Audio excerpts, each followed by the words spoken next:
podcasts you love. From people you trust. This is Twit. Hi, this is Leo Laporte, and this is my Tech Guy podcast.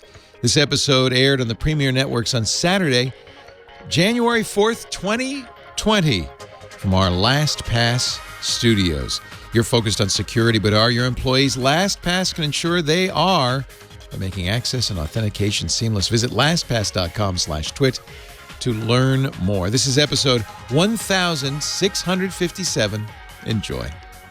The Tech Guy podcast is brought to you by CashFly. Give your users the seamless online experience they want. Power your site or app with the CashFly Content Delivery Network and be 30% faster than the competition. Learn more at twit.cashfly.com. Well, hey, how are you today? Leo Laporte here, the Tech Guy. Yeah, Happy New Year.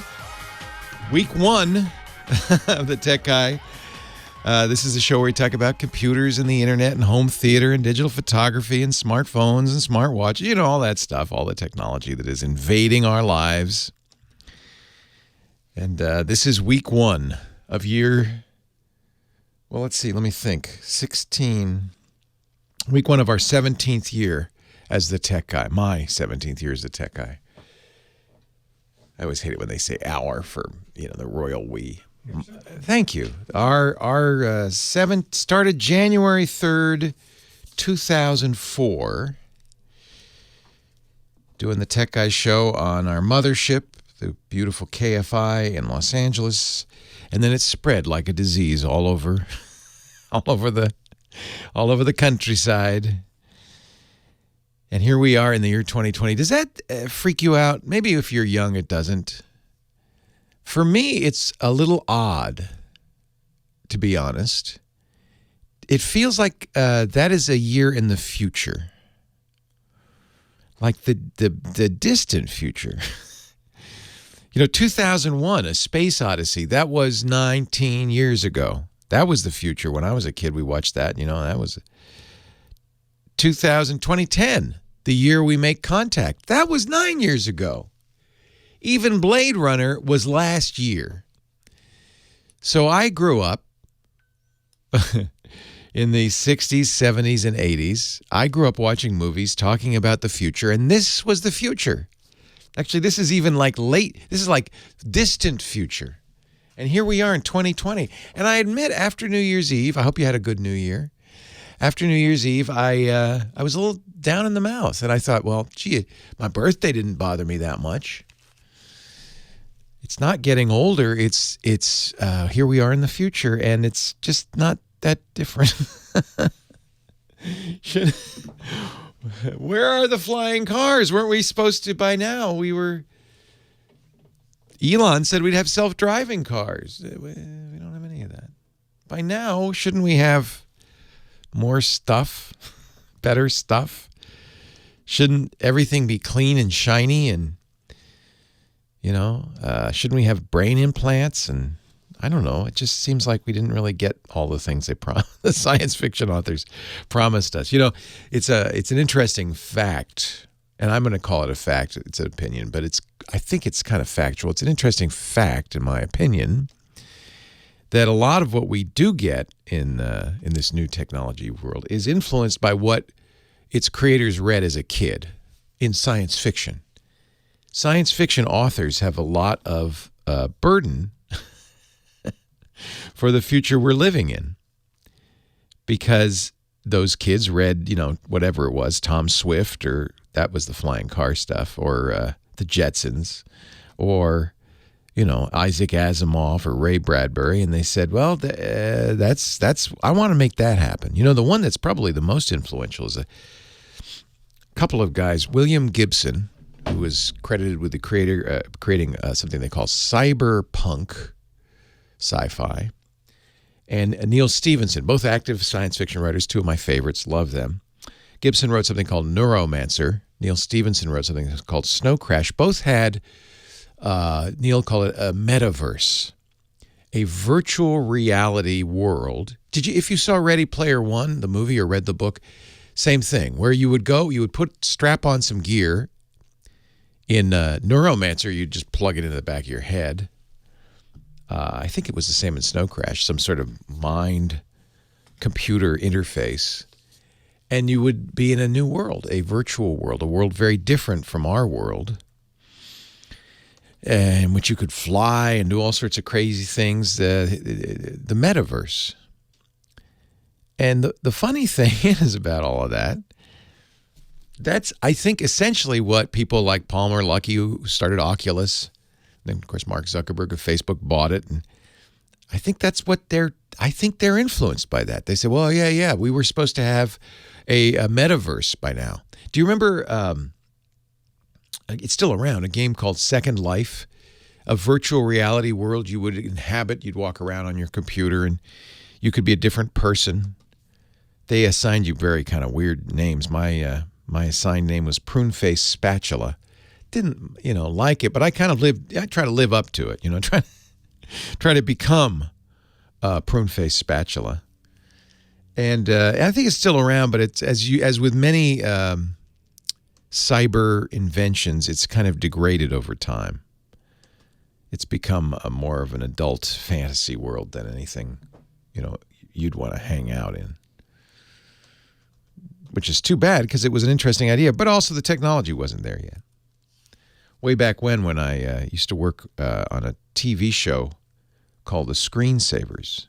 It was on a network, a cable network called Tech TV. This is back in the late 90s. We had a 3D realm for our chat room. You could go in there, you'd have an avatar, you'd see other people, it'd be very visual. That's what we had. That's how it, and that was 20 years ago. Here we are in in the future, and instead we have Facebook, Twitter, and kind of, I have to say, a virtual reality experience that is very far from that of science fiction. It's not exactly convincing, right? Although, I have a 17-year-old, when his friends come over, they do every Friday night, the first thing they do, they beeline over to the HTC Vive and the Oculus Rift and the Oculus Quest, and they strap it on.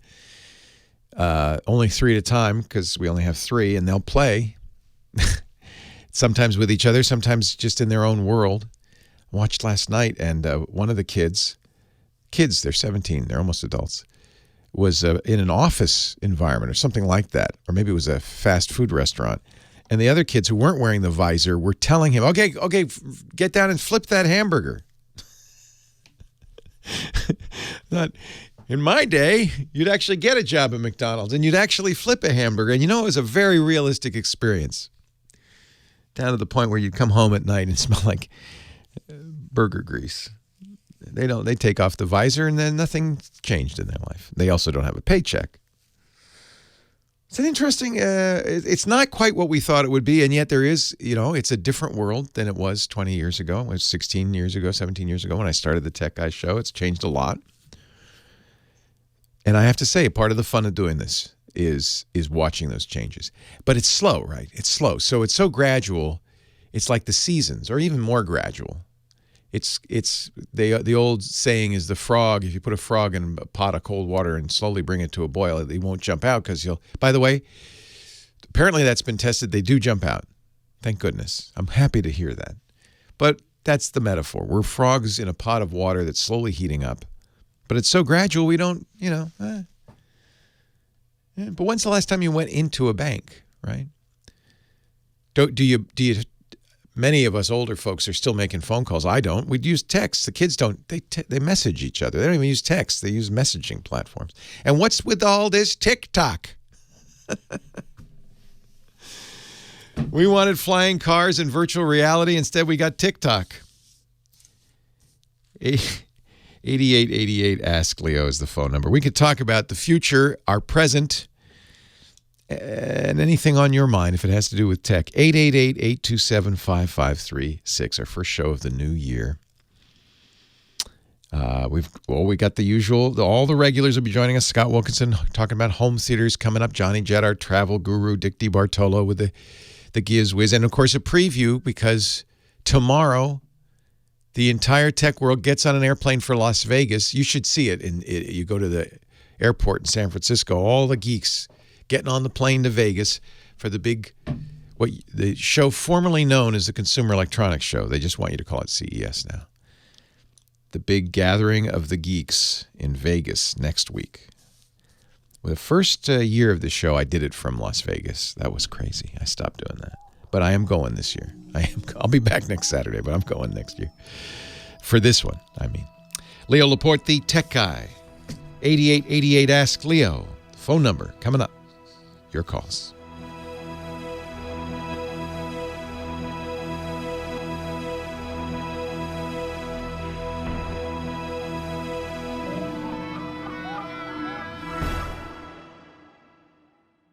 It's a miracle.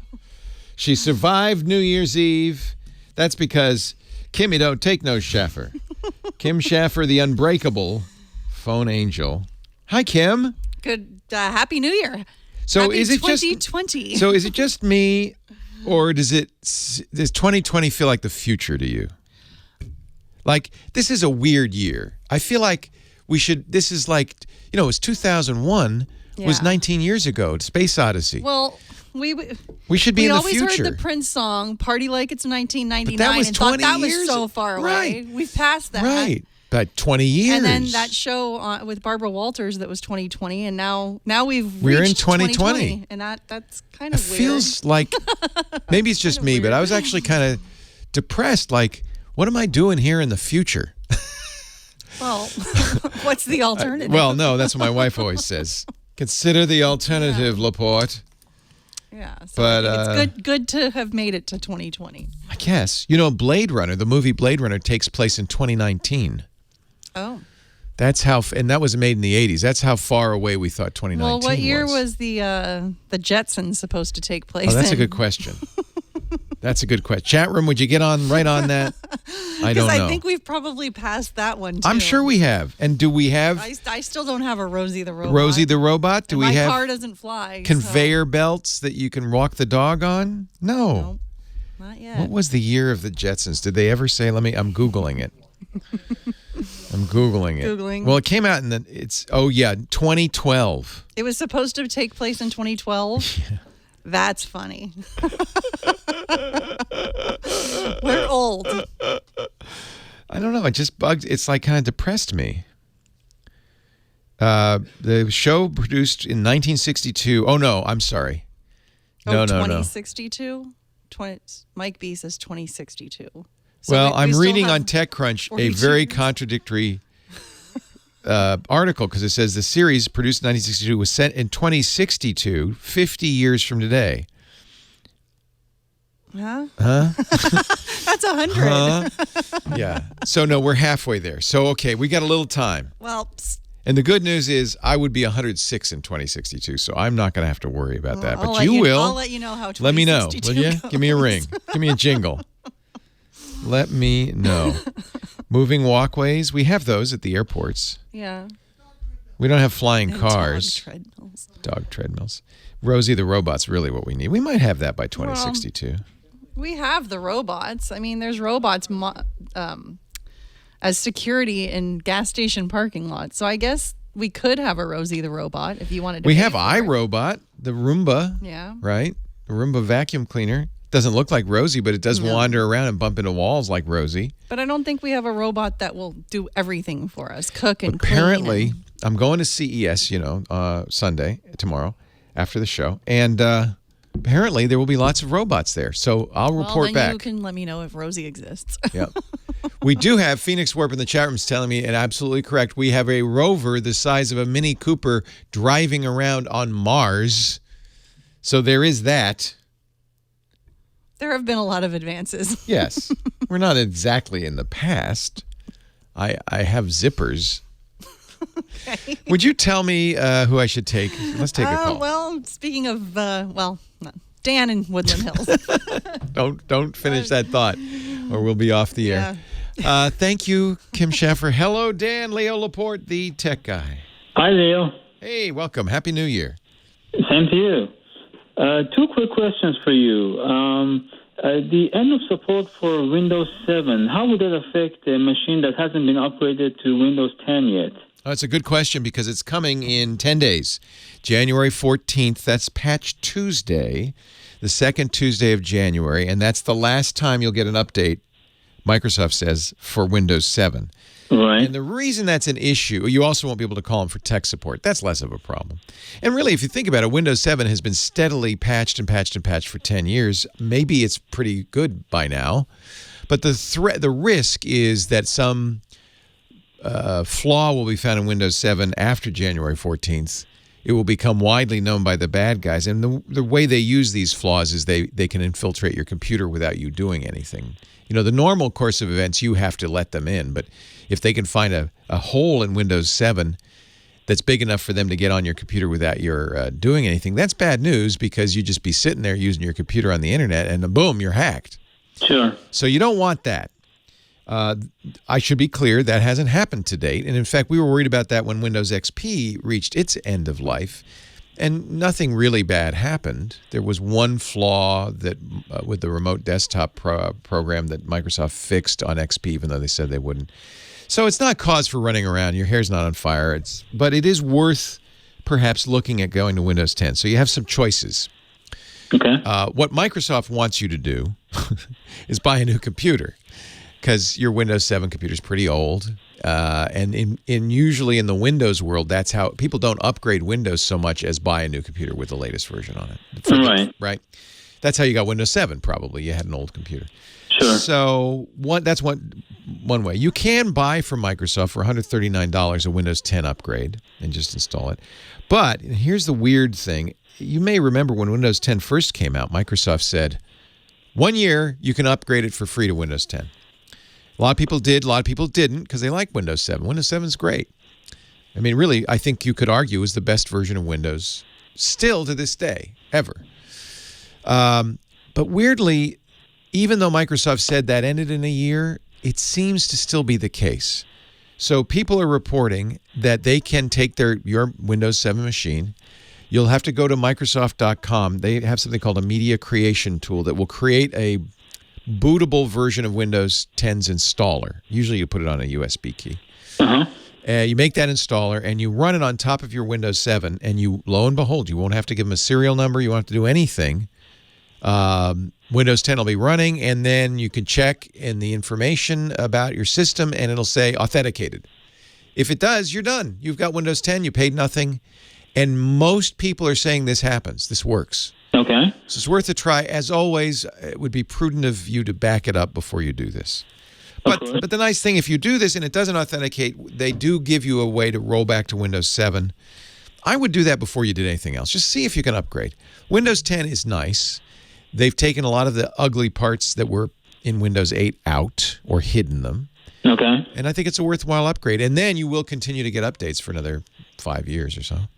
Okay. Now, would the same thing be able to be implemented after the? Yes. Microsoft hasn't turned it off yet. If they turn it off, then you got to worry. But so far, so good. Leo Laporte, the tech guy. Scott Wilkinson coming up.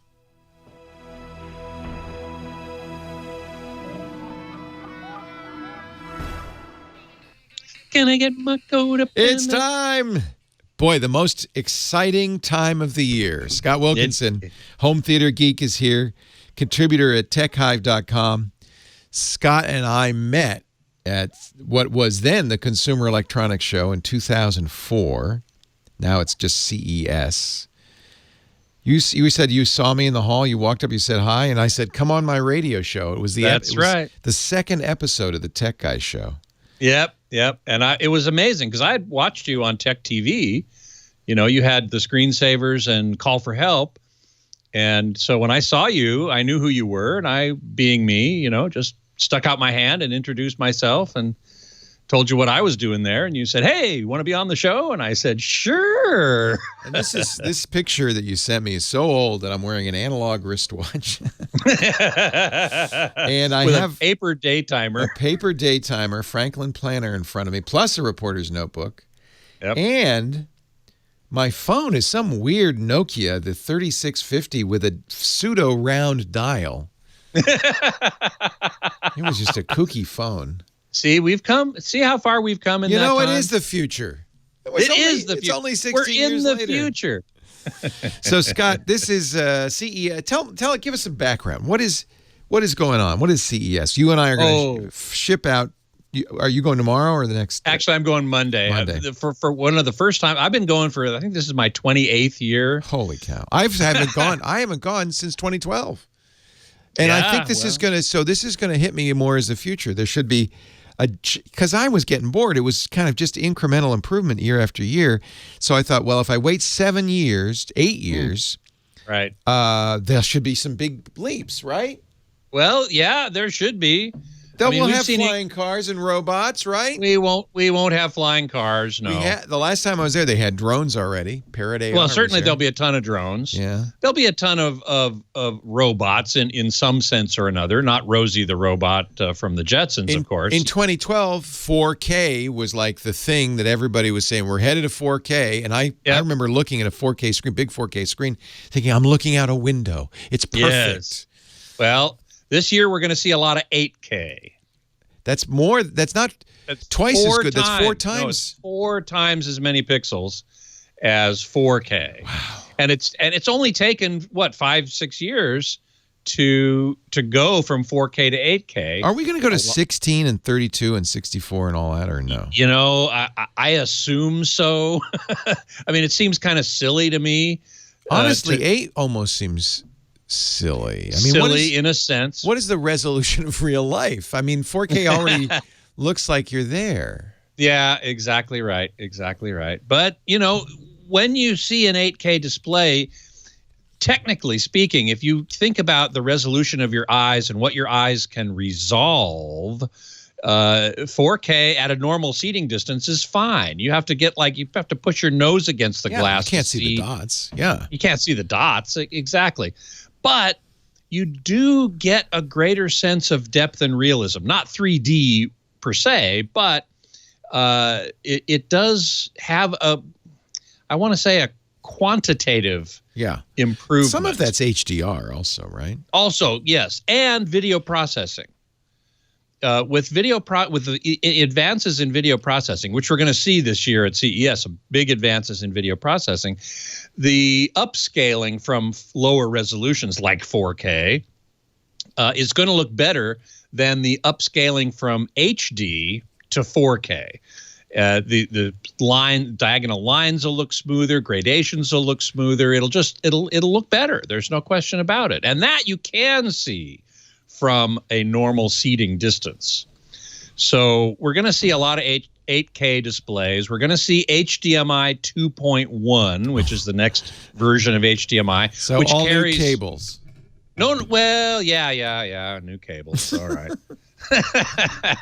But it carries 48 gigabits per second instead of 18. Oh, it's a lot more data. A lot more data. And that's going to become important with the new generation of gaming consoles. I hear that Sony and Microsoft are both going to have gaming consoles that will do 8K.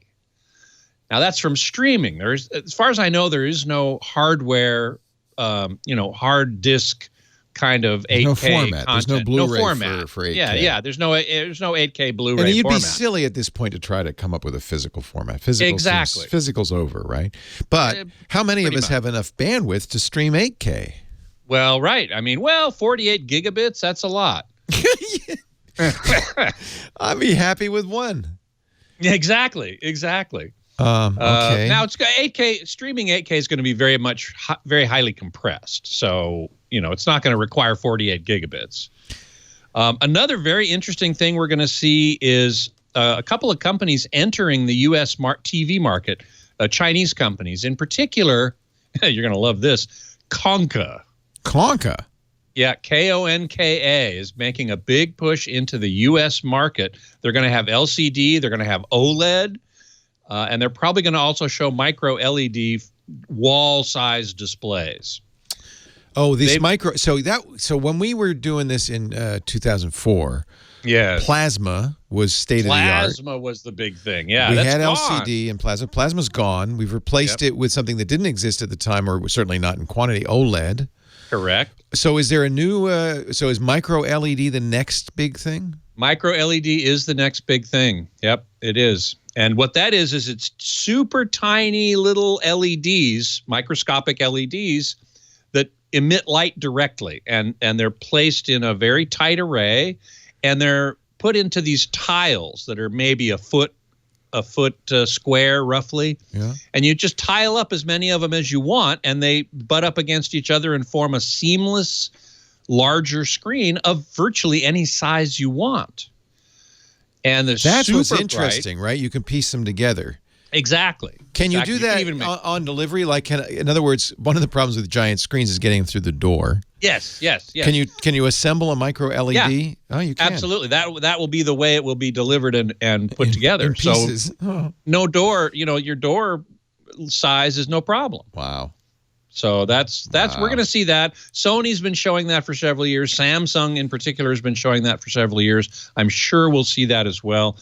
I think Konka will have it. Maybe other companies will as well. We're going to see some other brands, though, entering the OLED market. So we're going to see a wider range of OLED TVs coming along. TCL, we've talked about TCL quite a bit. They're going to have LCD Another TV. Chinese company. Another Chinese company, but they've made big inroads into the U.S. market. Oh, You, yeah. I think, bought your mom a TCL. Yeah, because it was cheap. Cheap and good. And it had Roku built in, which was great for exactly. mom. Yeah. Well, I'm really excited to see their backlight technology. They're using what's called mini LEDs. So they're basically smaller than your current backlight LEDs, which means you're going to have more zones, you're going to have better contrast, and less artifacting from the backlight of the LCD. That's going to be very exciting. I'm looking What's forward the to that. most exciting thing for you that you're looking for? Is it that giant video wall that they do every year? Well, LG is going to probably have a giant OLED video wall, and that's going to be great. Those are always interesting, yeah. Yeah. I tell you what one of the things I'm most excited about is there's at least two 32-inch light field displays that are more like computer monitors, but that is true 3D, no glasses, no gimmicks, no weirdness. You can walk around the image and see different aspects of the image. That's going to be really interesting. How does that work? Well, you don't have time to tell me, but Well, we only have a few seconds you know left. what? But I'm going to meet you on the show floor. We're going to go do a tour. We'll put it on our YouTube channel, twit.tv, youtube.com/twit. And you can show us everything, and then we'll talk about it next week. How about that? You bet. Scott Wilkinson, home theater geek, and you'll read more, of course, at techhive.com. You're going to bring your pedometer, right? Oh, yeah. How many? What is it? What is a typical distance? 25 miles. Oh my God! I better get better shoes. Leo Laporte, the tech guy. Oh.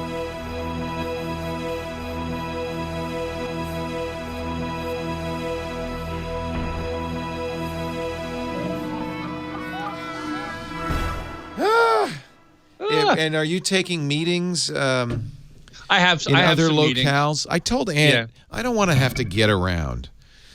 We're just going to try to stay on the show floor for the most part. I guess we have to go to the Sands Expo Center for the. You have to go to the Gizwiz. Sands. Yeah, for the Gizwiz. You'll be at PepCom. You'll be at Showstoppers. I wouldn't bother with the Venetian. That has become kind of a ghost town. Oh, really? It was the center of audio. Yeah, I remember. Of high-end audio, but it's not much anymore. Now, the one thing that will be at the Venetian that I'm going over there for a few things. SVS is going to be there. A few companies, Lenbrook, PSB, and NAD are going to be there still. But these 32-inch light field displays are going to be over there too. Oh crap! They're not going to be on the main show floor, but man. I really want to see these because light field is super exciting. It's basically a bunch of light emitting projectors, essentially tiny microscopic projectors emitting light in different directions, simulating the way that light reflects off of objects in the real world and enters your eyes. No, that makes sense. Yeah, it does. It does. It's so where is that going to be? That's going to be in the Venetian. Oh, it means I have to get over to the Venetian for sure. I'm afraid so. I'm going over there on Thursday. Is that by appointment only, or is that? Well, no, the two. Well, I've got an appointment to see one of them. Is from it like a called, booth? Or it's in a yeah, room? no, it is. It is. It's in the Venetian. There's an expo exhibit okay, center. Good. Yeah, it's not in the hotel rooms. Okay. Yeah, because I'm not shooting in a hotel room. That's weird. Yeah, but yeah. if it's a booth, I'll it's a go booth. over. It's a booth. All right. Well, we're gonna have to go look at that. Yeah, I think so. Important. It is. I think it's very important. Well, Thursday's a light again, day. Friday's a light day, so maybe we can get over there Thursday or Friday. You could do it everybody Friday. leaves on Friday. Everybody does. Yeah. But if you're going to still be there on Friday, I'd be happy to arrange to go over there with you and check it out. We have I think a 1:30 or 2 o'clock flight that afternoon. Ah, okay. So it could be in the morning. Yeah. Well, we'll talk. Depends. Yeah, we'll talk. Yeah. We'll talk. It's very interesting. I'm going over there Thursday at noon. So you have an appointment to go over there? To one of them, yeah. And then I was going to try and stop by the other one while I'm there. So there's 2 companies doing it. Wow. I know. I'm amazed. One of them in collaboration with Microsoft. Oh. So that is very much futuristic. Yeah. Because never before has 3D worked very well.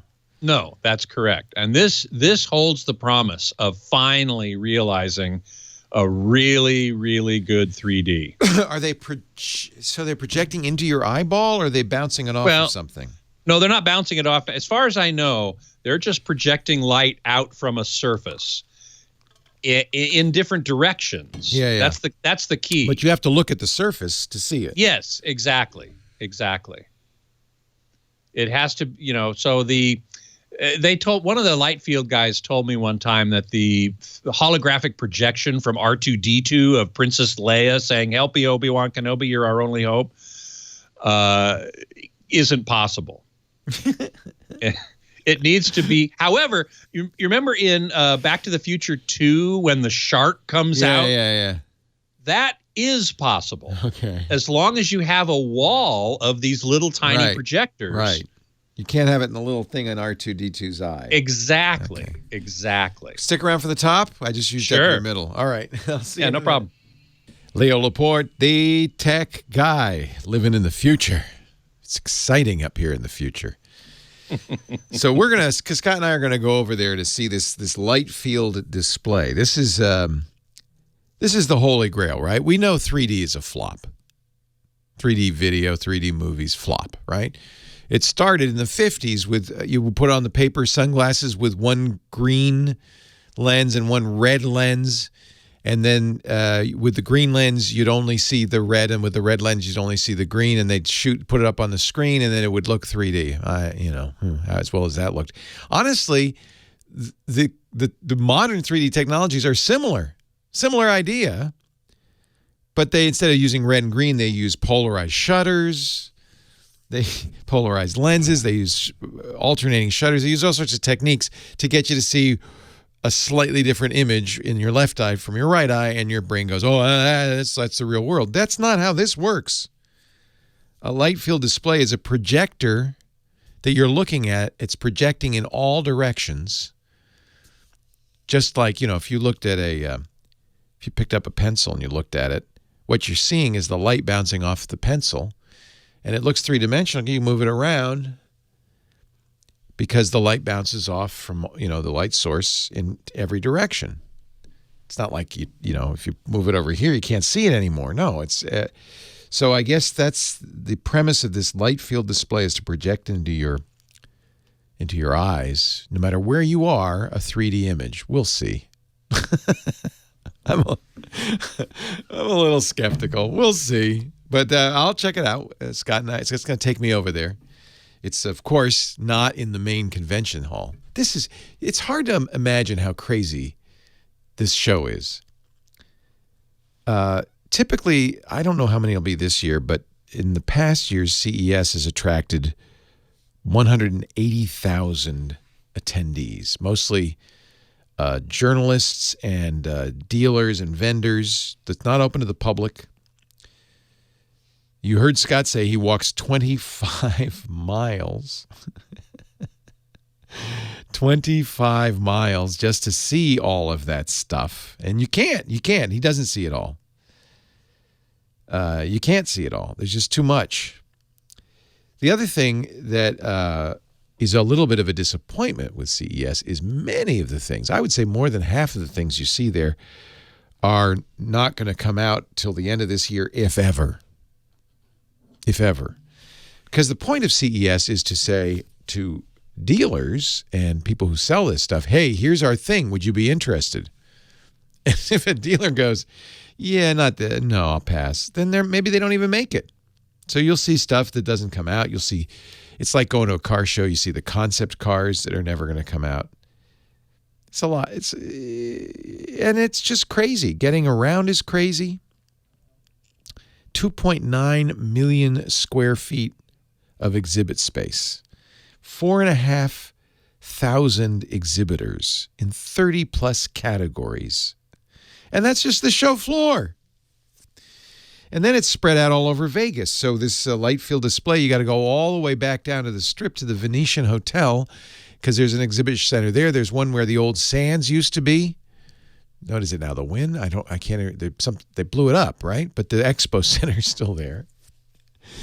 And then the Convention Center, which is kind of far away, and there's buses, and you can't get a cab to save your life. The cab lines are hours long. It's a crazy event. You'll see a lot of coverage. Generally what happens is, because companies like CNET and Engadget who go to these events are, they send dozens of reporters, but they all end up covering the same thing. And they leave by, the show starts Tuesday, they leave by Wednesday. It's in and out. Nobody wants to stay. I am staying all week. And so is Scott. I'm going tomorrow. I'm going to stay till Friday. I don't care if it kills me, and it could very well. 25 miles he walks. Alex, Northridge, California. Leo Laporte, the tech guy. Hi, Alex. How are you, Leo? Happy New Year. Happy New Year. Leo, I have a tablet, an iOS device, like whether it's my phone or an iPad. Yep. And we have I play in a band, and we have a mixer. And what I'm trying to do is to do a Facebook Live using like a GoPro, put it far away so the whole band shows up. And the audio comes from the mixer, and I'll be able to monitor what's going on Facebook Live on my iOS device. Can I recommend? Have you already purchased all this stuff and set it up? Because I'd like to recommend an alternative. It's called the Mevo, MEVO. It's a camera that does this, but it's designed to stream live to Facebook and other places. It's a 4K camera. And what you do is you set it up, as you say, at a distance so it can see the whole band. Not too far, but you want it so it gets the whole band in the 4K view. But because it's a 4K view and you're streaming at maybe 1080p, high def, but 1080p, that means it's effectively 4 1080p screens on one camera. So you can pan, you can zoom. It's as if you have many cameras. Sure. You can zoom in on a face, zoom in on the guitar, zoom back. And it's designed to stream directly to Facebook Live, but also YouTube and Vimeo and Livestream and other live streamers. It was originally created, and I have one, which is how I know about it. I bought one. I never used it to stream to Facebook Live. So that is the easiest way to do it. If you're going to do it with a GoPro, you're going to use the GoPro software, because that's what ties into the GoPro on your iPad. It will give you the view from the GoPro. I'm not sure how you'd get the audio into the GoPro. Yeah, see, I mean, even I looked at the Mevo, the one right now online, and there's no way to get, because I want the pristine audio to come out of our mixer. So the video looks really good. And the video on the Mevo is really great. Yeah, exactly. And how would you get does it not have a audio jack in? Because that's what you need, right? You need an output from the board, a wired output from the board that goes into the this. input. Yeah, exactly. Which I don't really see an input on this. Yeah, I don't. Yeah, the one that I was using, and by the way, that was a couple of years ago. They've improved these since, but had array mics on the front. It was designed to pick up the sound of the band. But no, I understand. You want to get it from the board. That's better. Yeah. Streaming's, obviously, if you were just recording, you could then mix it in later. Yeah, exactly. But streaming, you got to do it in real time. Yes. That's an interesting conundrum. You might have to use a different kind of camera. That's fine. I mean, the camera, it doesn't have to be the GoPro. It could be, we can get a camera just for any that. camcorder will do this. It'll take audio in, and it will be a camcorder, and you can stream out of it via the HDMI port. What you're going to look for is a camera that offers, and almost all video cameras do this now, and still cameras even, that offer live HDMI video. So and are they iOS compatible? Yeah. Well, because Facebook Live has to see the problem with iOS is it doesn't have an input port. It all has to be done. Oh, so somebody in the chat room is saying the GoPro can take a USB-C mic adapter. So you could easily convert the audio out of your soundboard to USB-C and plug it into the GoPro. So that would solve that. That would solve GoPro that. takes a USB. Yeah. Okay. So I'll tell you what. I'll see if we can get a link from our chat room, and I'll put that in the show notes at techguylabs.com. Those are free and open. There's another solution that I just bought. I'm waiting for it. It hasn't come out yet. From Blackmagic. It's called the ATEM, A-T-E-M Mini, and it's a video mixer. It definitely has audio in, and you could have multiple cameras, and it mixes it down. And it is supported by the iPad. You can control it via the iPad as a switcher. These are not too expensive. The new ATEM Mini, I think, is just a few $100. I ordered one. It's still a back order, but I'll let you know when I get it. It's a good project. Sounds like fun, doesn't it? Yeah, there's Scooter X is putting a link up on the show notes. We'll put this into a GoPro 3.5mm adapter official accessory. So they do have accessories for this. So that is the way to do it. All right. Scott Wilkinsonian is now about to take the floor. Woo-hoo. By the way, one of those 3D light field displays is also going to be at the Sands. Ah. So if you're going to be at the Sands, you can see it there. Okay. I'll send you an email with the coordinates. That would be awesome. Thank you, Scott. Sure. And I now hand the microphone over to you. Thank you so very much. That Blackmagic ATEM Mini sounds really interesting. I can't wait to get my hands on that. I want to see that. I ordered it immediately. Yeah. But it was back ordered at B&H, so I don't know when I will. Whoops, wrong direction. Right. You don't have a direct line into Blackmagic? I don't like to do that because then they bother me. Yeah, I get it. I don't want to talk to them. No, it's hard to get stuff from Blackmagic for some reason. Scott, I mean, Alex Lindsay has a direct line. I should probably just ask him. Anyway, I ordered it. It wasn't expensive, as I remember. It's a few $100. Yeah, that's not a big deal. Yeah, and it's pretty cool. We could take it on the road and broadcast from it. So stream from it. So as well as switch. So anyway. Okay, well, hey, everybody. Nice to see you all. Hope you all had a great New Year. Mine was quiet, actually. We just stayed home and watched the ball drop on TV, drank a little champagne, and went to bed. No big deal. Mike B., Happy New Year to you and to everybody there. Key 43, good to see you. Yeah, any more vaporware? We will see a lot of vaporware at CES, I'm sure. Somebody was asking, I saw it just happened to notice up here about Avatar. I do know that they're still working on it. Mike B saw Star Wars on December 25th on Christmas. Found it enjoyable. Got to watch it in Dolby Atmos, digital projection, the whole 9 yards. You didn't see it at a Dolby Cinema, so you didn't see it in HDR, but still, Atmos was good. I thought the Atmos was very good. I saw it at a Dolby Cinema. I didn't really like the movie very much, but if you did, wonderful. Now, on Christmas, we did go see Little Women. My wife really wanted to see it, and we were in Santa Fe, New Mexico, which was lovely. Boy, what a great place for Christmas. I mean, it was, I'm an LA guy, right? So what do I know from white Christmases? But we actually had a white Christmas. We had snow on Christmas. And it was beautiful. And they light up the city. There's all these luminaria, these that they're all over the place. And the plaza was lit up with multicolored lights all over the place. It was gorgeous, really nice. Anyway, we went and saw Little Women. Nice movie. My wife, who has seen most of the versions of it, and there have been half a dozen or so, and read the book and so on, she didn't particularly like the non-linear timeline. Most of the other movies and the book itself, it has a very linear timeline, and this movie doesn't. It jumps back and forth. And I was a little confused. Even she was a little confused, and she knew the story. So that was a bit of a problem. But otherwise, it looked really good. Well, it was really good, I should say.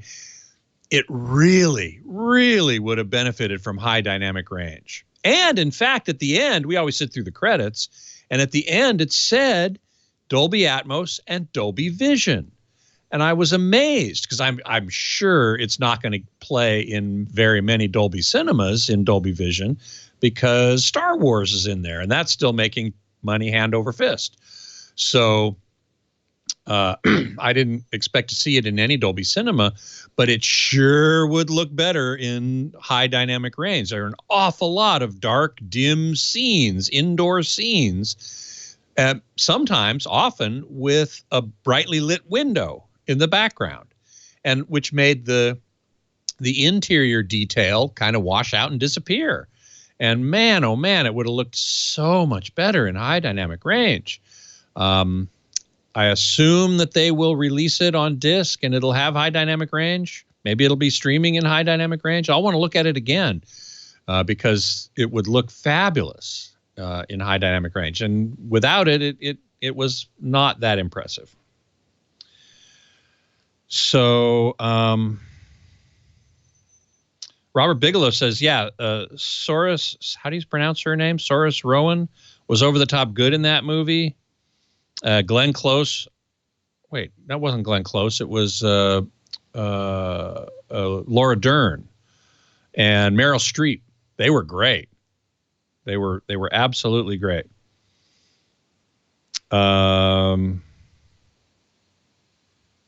Yes, Dr. Mom, Grandma, that's exactly right. The story takes place in the 1860s, and the interiors were dimly lit. But more realistic to the age that way, I would probably argue that point, because when you were, yes, they were dimly lit, but when you were actually there, your eyes has a greater dynamic range than what we saw on the screen. And so if you were actually there, you would have seen a greater dynamic range than what was on the screen. Therefore, I still say putting it in high dynamic range would have been more accurate to what you actually would have seen if you had been there. Inertia. Okay, thank you. You Vice rhymes with inertia. Roisha? Oh, sorry. Sorisha? Huh. Anyway. Phoenix Warp 1 asks, how do movies fight over which gets the luxury of being displayed in the best screens when theaters only have 1 or 2 rooms with HDR Atmos stuff? That's a very good question. And the answer, I think, primarily is which one's going to make the most money. And clearly Little Women did pretty well, apparently, at the box office. I was so disappointed because we had booked the big Atmos theater for Star Wars, and we got the crappy little theater. Oh, no, really? We bought the tickets months ago, so it's just... How is that? You should have been able to... I mean, if you bought the tickets months ago... No, I know, but they must have moved it around. They changed how they do that. So you didn't see it in Atmos? No, I didn't even see it it was crappy. Nothing. What'd you think of the movie? Dolby nothing. I expected very little because I'd read terrible reviews, and I loved it.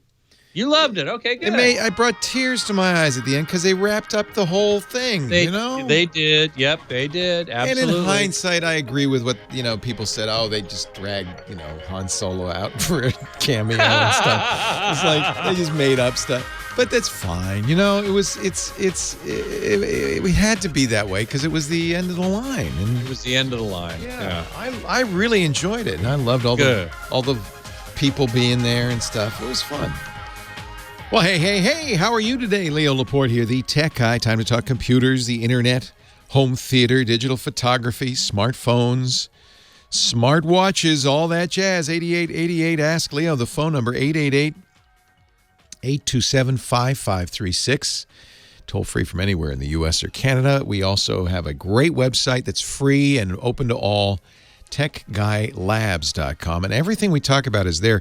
I'm going to put a link up to the ATEM Mini, the Black Magic design $300 camera switcher.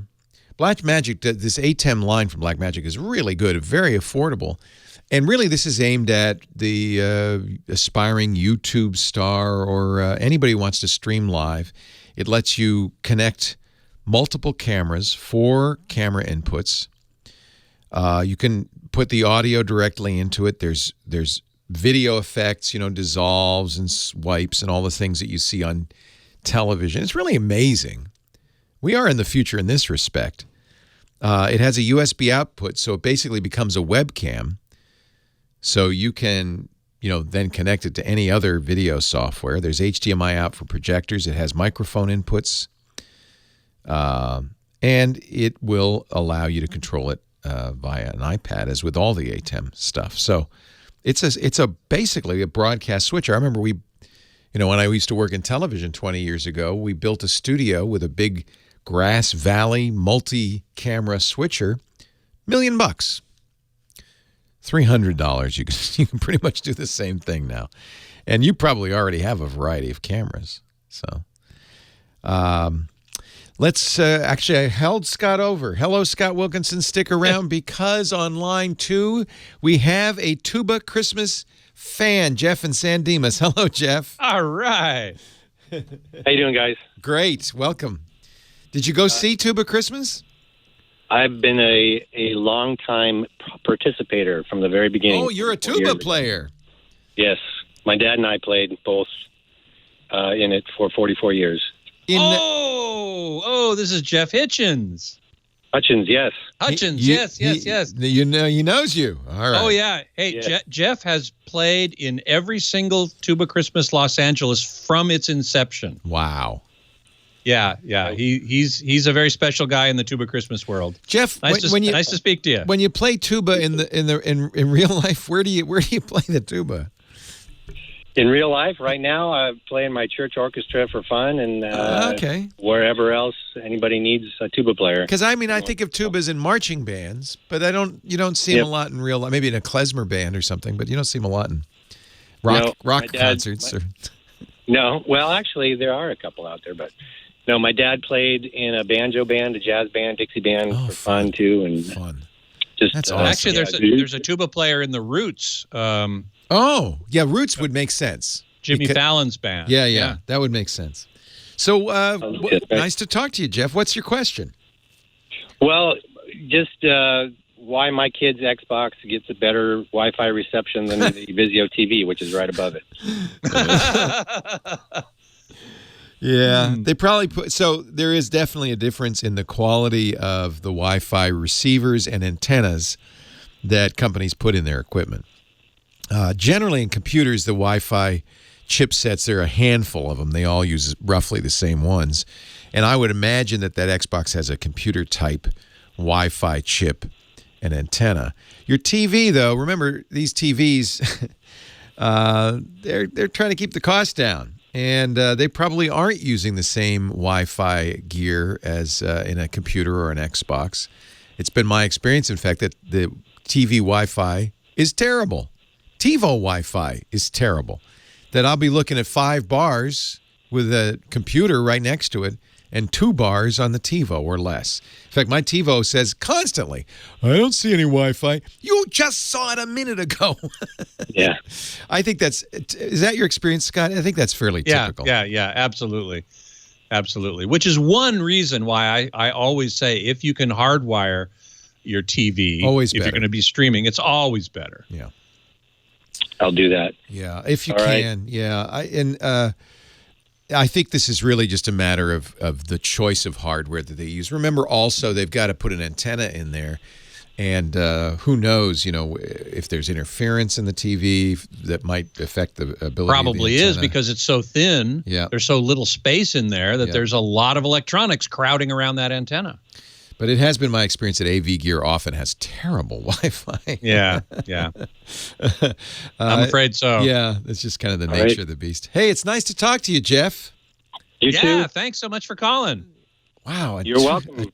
You're a legacy tuba player, a Seriously. second-generation tuba player. And his son now comes to Tuba Christmas Really? as well. Yeah. Yes, and my second son is starting to play too, and he'll be ready for next this year. Actually. Excellent. Man. 3 generations dad- of Hutchins. Did you resist it when your dad said, would you like to play the tuba, or was it something you really wanted to do, Jeff? No, I didn't have any idea what to play, and he said, "Oh, I played tuba in high school," and I said, "Oh, that sounds like fun." They started me on the baritone because I was a little small. I was 9 or 10 years old. Wow. So. I regret not learning the tuba. I think that would be fun. It's got that great bass. It's just great. I love it's a it. wonderful sound. Yeah. And 100 of them together is unbelievable. Yeah, it is good.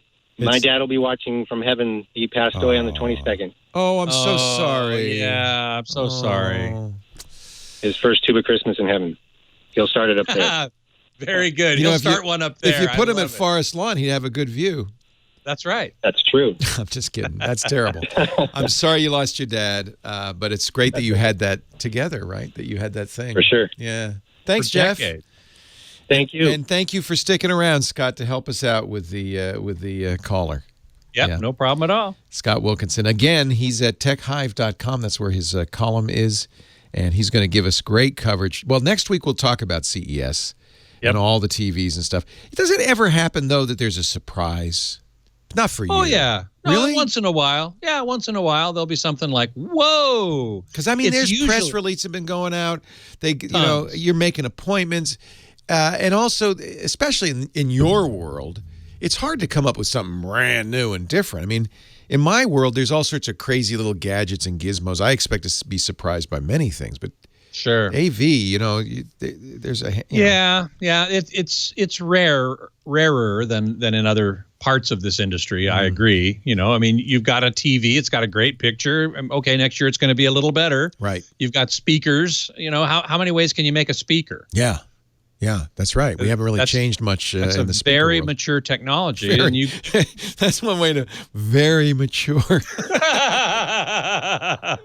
I'm a very mature tech guy, and so are you. Thank you, Scott Wilkinson. right. And we'll see you at CES. You betcha. That's going to be great. In Las Vegas coming up. Scott's flying out Monday. I'm flying out tomorrow right after the show. I don't know why I'm getting there so early. Actually, there are a couple of things. There's press conferences Monday afternoon. There's one I'm really interested in is AMD's press conference. We typically talk about computer chips. We talk about Intel in your computer. That's kind of the way it's always been. Video game machines use AMD chips. And for a long time, AMD was, 20 years ago, AMD was a strong rival to Intel. They spurred Intel to innovation.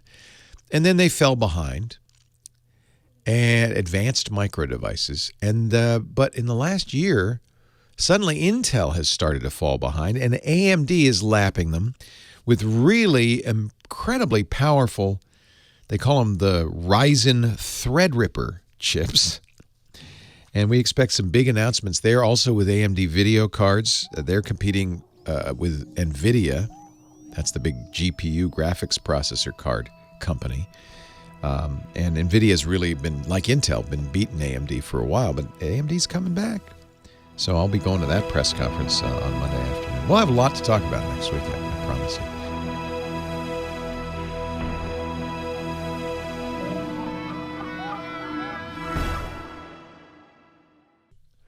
Leo Laporte, the tech guy. 8888 Ask Leo. So here's the fun kind of conversations we have around the studio. We're all geeks here, This is because we do not just the radio show, but we do technology podcasts all week long. So it's a bunch of geeks hanging out, which is nice. That's what I like. I like to hang out with tech nerds. So John, my studio manager, and I are talking. We're worried. We're thinking about the Middle East and unrest. And, of course, a lot of people are thinking, well, is Iran going to retaliate for our strike against their general? And if they do, where and how would they do it? And I don't know if people are paying enough attention to one thing Iran really has going for it. They have very good hackers. Iran, like Russia and China, have been very active in cyber warfare for the last 5 years. In fact, it was Iranian hackers who brought down the Sands Casino back end. It was the back end that runs all the financial operations for all the casinos in Las Vegas, owned by Shelley Adelson.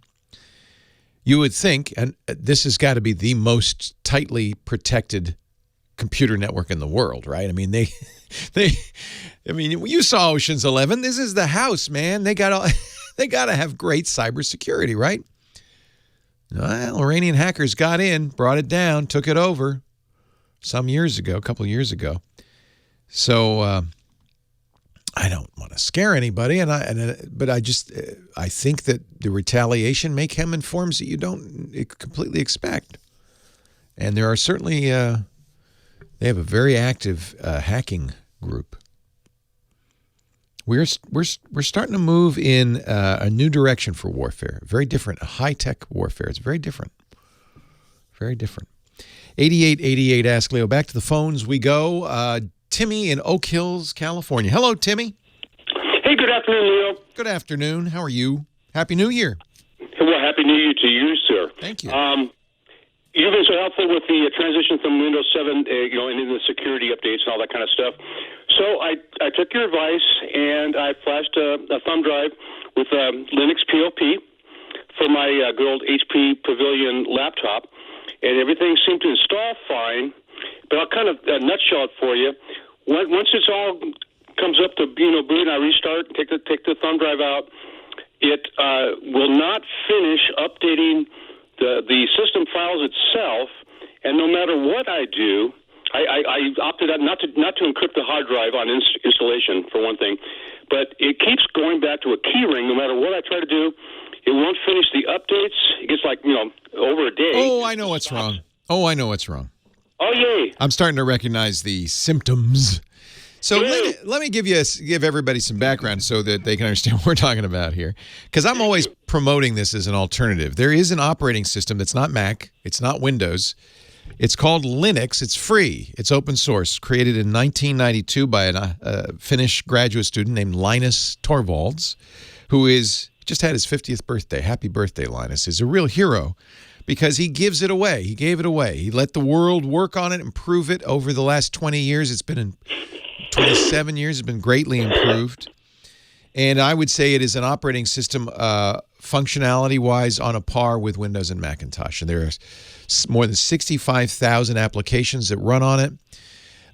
The nice thing about Linux is there's no one Linux because anybody who wants to can make their version. I could make Leo's Linux if I had the tech chops. I don't. But there are a number of companies and also community organizations. The best community organization for this is one of the oldest. It's called Debian. And Debian spawned one of the best known, Ubuntu. Ubuntu is a company called Canonical that took the Debian code base, polished it up a little bit, and put out Ubuntu. And then my friends over at System 76, who makes Linux computers, Linux-based computers, instead of Windows, they sell PCs running Linux. System 76 is what I used. Yep. They make a version of Ubuntu called Pop OS, and that's what you install. And I do recommend that one because it's the most polished and it works with the most hardware. HP is hard to work with. The good news is it installed just fine. It's just the updates you're having a problem with.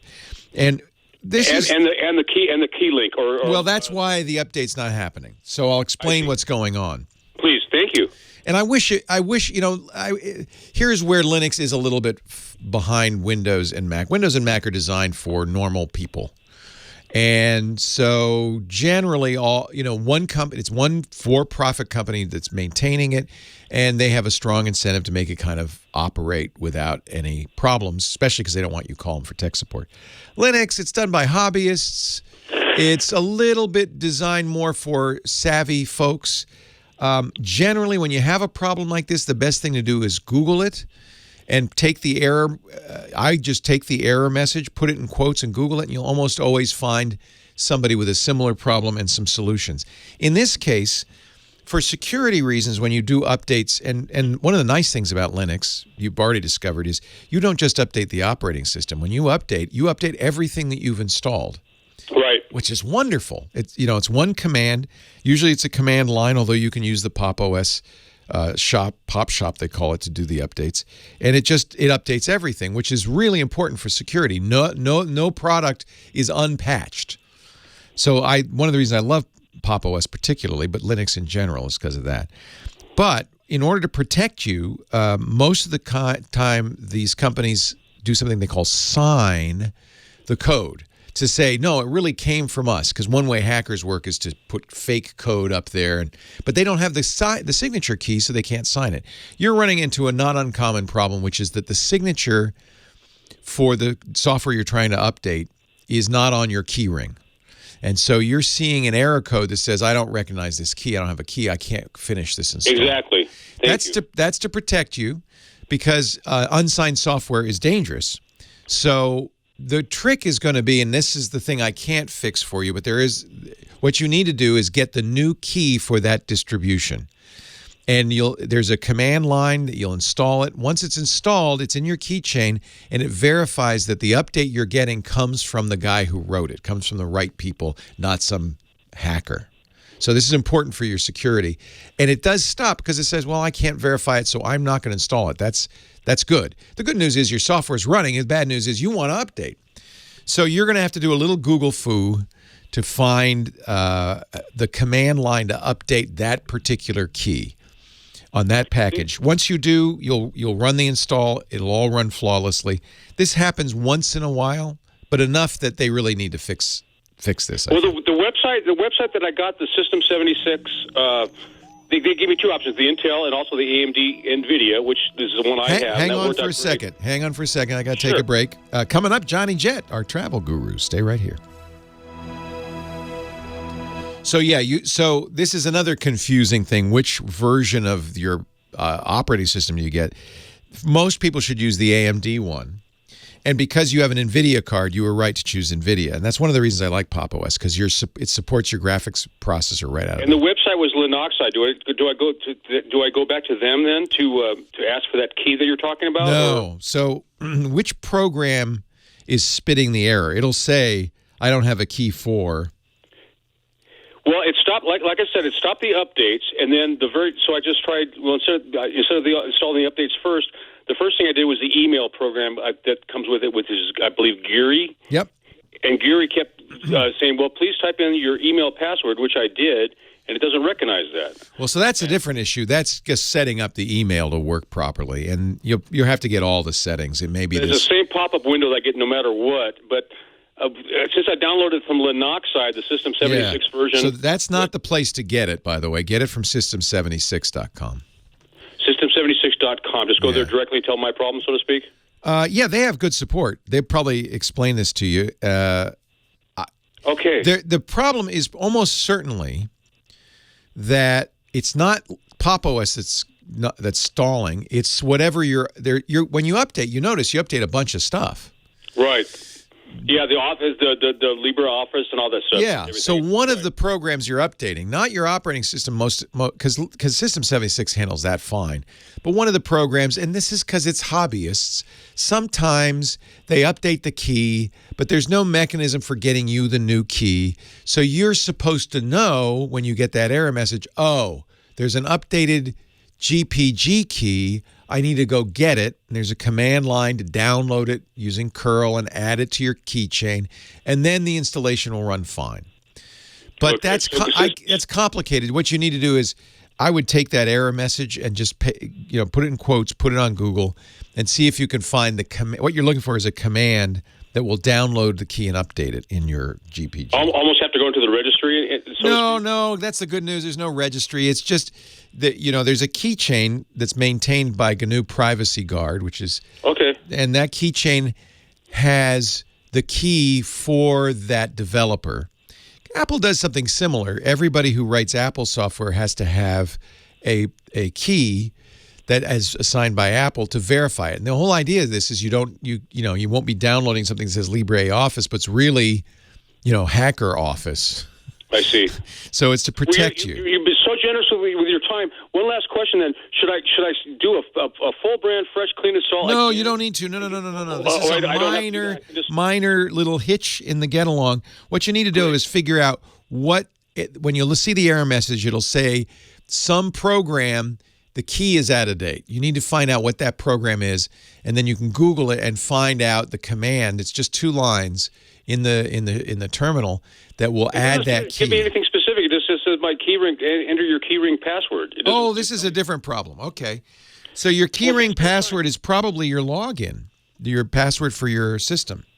I tried that, and it says error does not incorrect password. And I know I'm typing it exactly duplicate. Okay, so this is different. I misunderstood. No, my problem then. I'm sorry, my fault. Your help. No. But you'll see, you'll run into this. This happens once in a while with Linux installs anyway. But this is another issue. So you can't get into your email, and you can't unlock your keychain. Yeah, exactly. It keeps wanting, and it says the same password I used as logging on, to start the system up. You know what I would do? I honestly, given where you got it, I would go back to System 76 and do it over. You haven't gone very far down the road, right? No, I've done it 2 or 3 times with the exact same result. Yeah, get it from System 76. Instead of this Linoxi place, just go to system76.com. Yep. 10-4. Thank you for being so generous with your time, My pleasure. Leo. Great to talk to you. Okay, God Take bless. care. Bye-bye. Happy New Year, JJ. Happy New Year to you too. Are you? Did you celebrate? Did you stay? You're a young guy. Did you stay up till midnight? You know what? I did not. I think this might be the first year I did not. Now you're an old guy, my friend.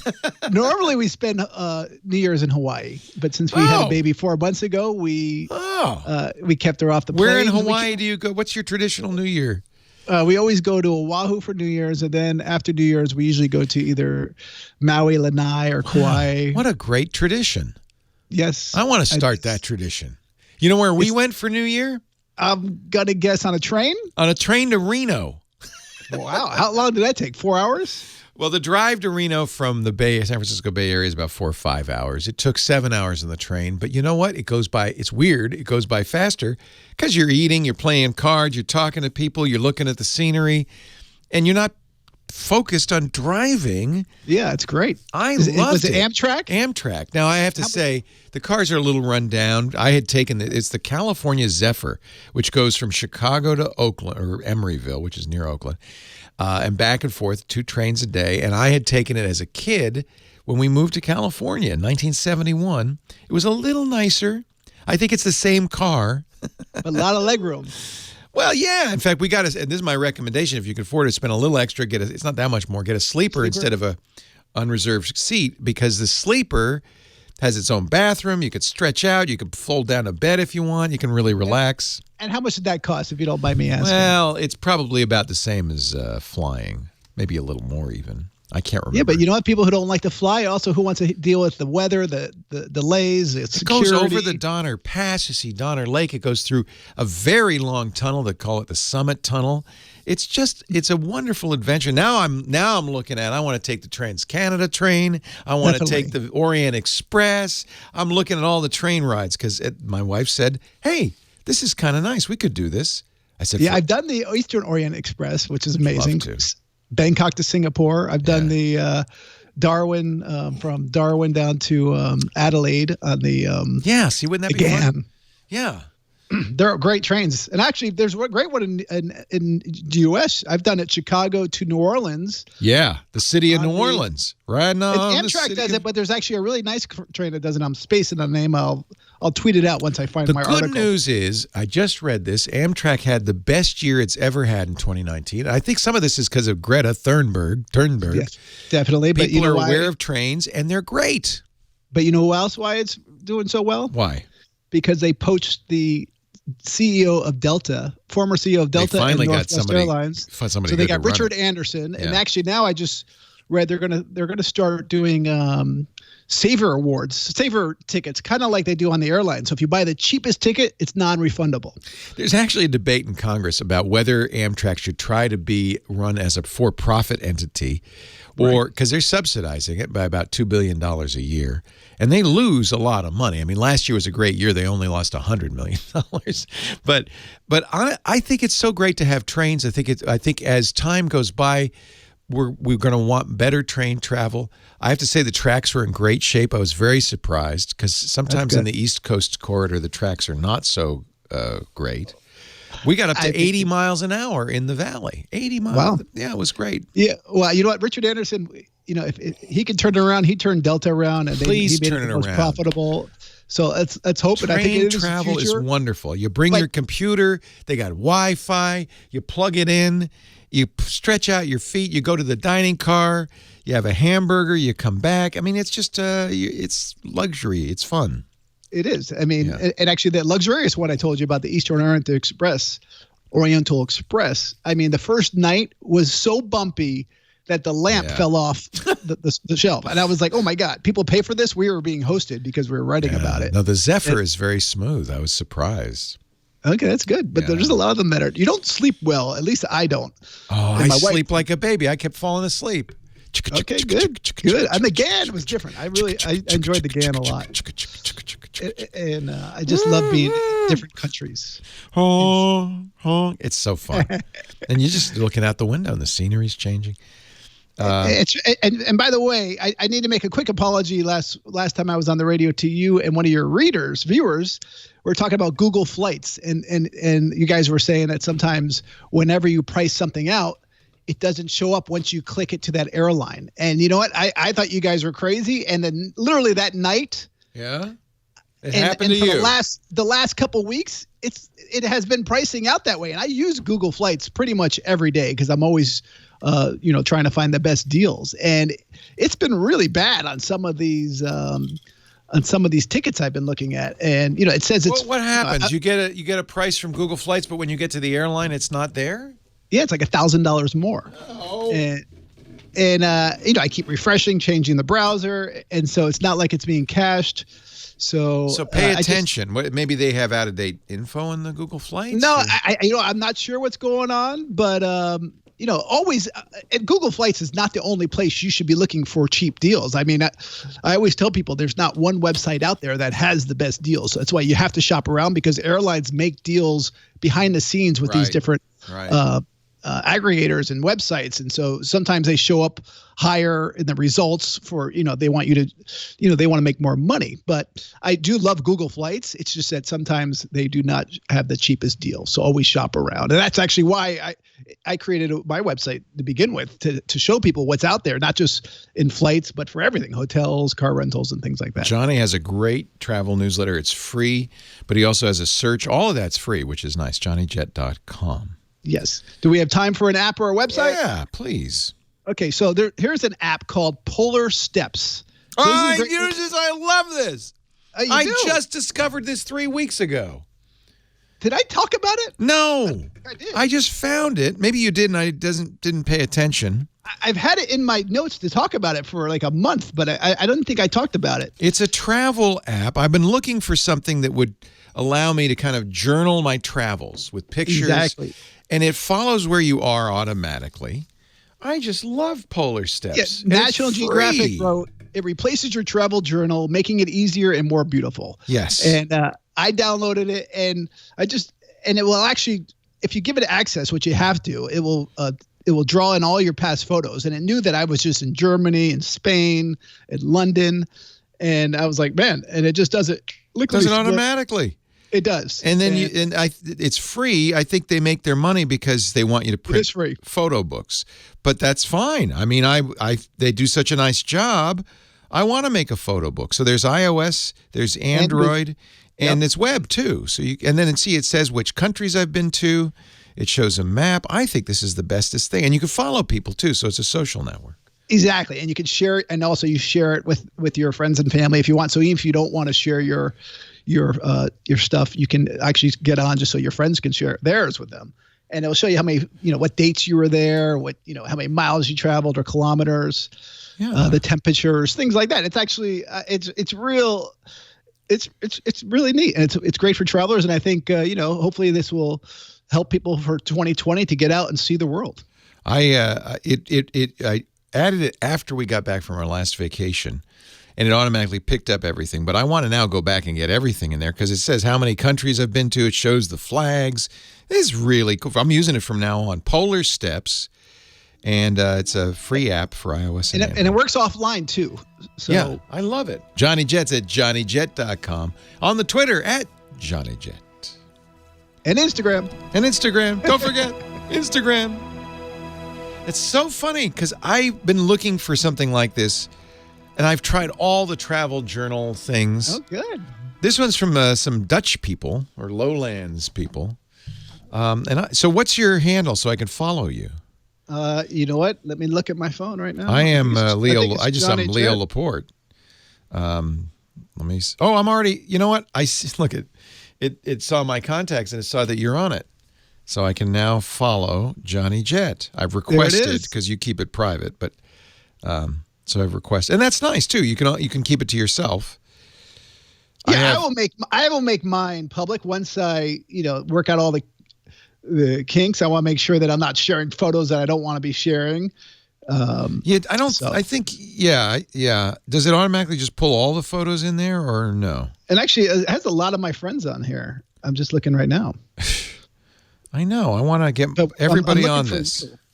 But you didn't pop up yet. Oh, there you are. No, Lisa's on there. Yeah, Lisa's. I told Lisa about it. She said, "Get this," but I just requested. So go look in your friends, and I just requested, and then you'll only see the most recent trip because I haven't added a bunch of other trips. But you can do that on the web, which might be a better way. I should add CES.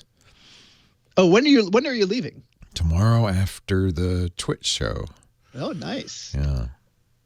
Yeah, this is fun. And so I just put, what I consider my favorite pictures on here. And on the web, it's a little, I don't know, it's pretty good here too. You can swipe through the pictures. I still don't see you comment on it. In my, I'm looking, I'm now going to type, I'm going to look you up. Look me up, man. I'm Leo Laporte, man. But I just requested you, so you should somewhere have in your phone. Yeah, friends. I see you. I'm hitting following now. But there you go. Johnny Jet started following you. See there we go. There you are, Johnny Jet. Very good. Johnny has no trips yet. That's so phony. But I'm following you. You're following me. Yeah, I want to get more people on this. It's a beautiful app. I hope they make it. I'm going to buy a book every time just to give them some cool support. Yeah. Well, I'm glad Isn't that funny? Yeah. I was not expecting that reaction, so I'm very happy. Polar Steps. Well, I've been looking for something for a long time like this. And I just, we were talking about it on iOS Today the other day. Yep. And it was our subject, and I found this, and I said, oh. And the more I used it, the more I went, oh. Cool. Yeah. Leo Laporte, the tech guy. 8888. Ask Leo. Gloria in North Hollywood. Hello, Gloria. Gloria. Hi, Leo. Hi, welcome. Happy New Year to you, too. Sorry to keep you on hold so long. That's okay. Appreciate your patience. Glad to talk to you. My computer died. My Windows 7 computer just... Did we talk about that? I thought we talked about that. Oh, yeah, that's right, we did. Did you get a new one? Well, I was going to, and I'm a shopping channel hog. Oh. So they had something on the shopping channel, and I bought a laptop. Okay. So I wanted to know if this was a really good idea or not. In general, I don't, well, I have mixed feelings about this. Almost always when you see something on a shopping channel, at least in technology, it's older, out of date, and sometimes overpriced. That's what I thought. Yeah. So, and that's somewhat true of the big box stores as well. That's where companies like Dell and HP go to kind of clear out old inventory. Well, I remember a couple of weeks ago, maybe it was last week, you mentioned to somebody that there were others like the Lenovo and some other things that they could get. What did you get? I don't necessarily want. It was a Dell. It's a Dell laptop. What's the model number? It's says here. Is it a precision or latitude? It says Inspiron 15. Yeah, that's generally what they sell on the shopping channels. And it was a 15 inch 0.6 15 HD touch display. Yeah. So it's probably a 1525, I would guess. And AMD Ryzen. Yeah, so not bad. Are you happy with it? I haven't started to use it yet because I have 30 days to return it, and I thought that I would just check with you. Do you know what the model number is, and I can see how current it is? Let me see. It'll be on the bottom. Model number is 3585. 3585. Yeah, that's an old one. 3000 series. Yeah. Okay. Since I have 30 days to send it back, which is no big deal. As a matter of fact, that's why I got it on the shopping channel. I'm always... Yeah, that's the good thing about getting on the shopping channel or the big box stores is the return policy is liberal. Right. They have to because, Okay. How much did you pay for it? It was $500. Well, that's a good price. So that is a discontinued model. That's why you got a good deal on it, I think. Okay. I believe it's discontinued. Now, on my laptop, I have tried everything to try to get it back. I even took the battery out for 15 minutes. I went back to the as many restore points as I could. I even went back to default settings. And it'll come on. It'll say starting Windows. And then as soon as those little teeny-weeny pin things go around with the colors, it turns off. So I was wondering, do you think that there are repair places that you could go to where they won't wipe the whole computer clean to try to fix it? No, almost always they're going to wipe it. Yeah, that's what I thought. That's for them. That's kind of SOP. Easier. Yeah, because they don't know. What they're trying to do is eliminate any software issues, and then if they can do that, then they can narrow it down and then say, well, okay, it's not the software she's got installed. Actually, I'm looking at a review of this of your Dell from June, the 3585, and it's actually a fairly decent. It's their entry level Inspiron, and it's a fairly decent device for between $500 and $700. So you didn't pay an outrageous price for it. I'll put a link in the show notes to the review of it. It looks pretty good, and I think you're going to have a lot less trouble with it because it's new, right? You got a new battery, you got new software, new hardware. A lot easier to do that than try to fix an older machine. How old is that old machine? Oh, I've had that since 2010. Yeah, so it's almost 10 years old. But what if I really, because I've never worked on a laptop before, I really wouldn't mind getting another desktop. Oh, okay. Okay. So what suggestions? I mean, I don't know what I'm looking for. I honestly think Dell is excellent. Oh, Dell makes...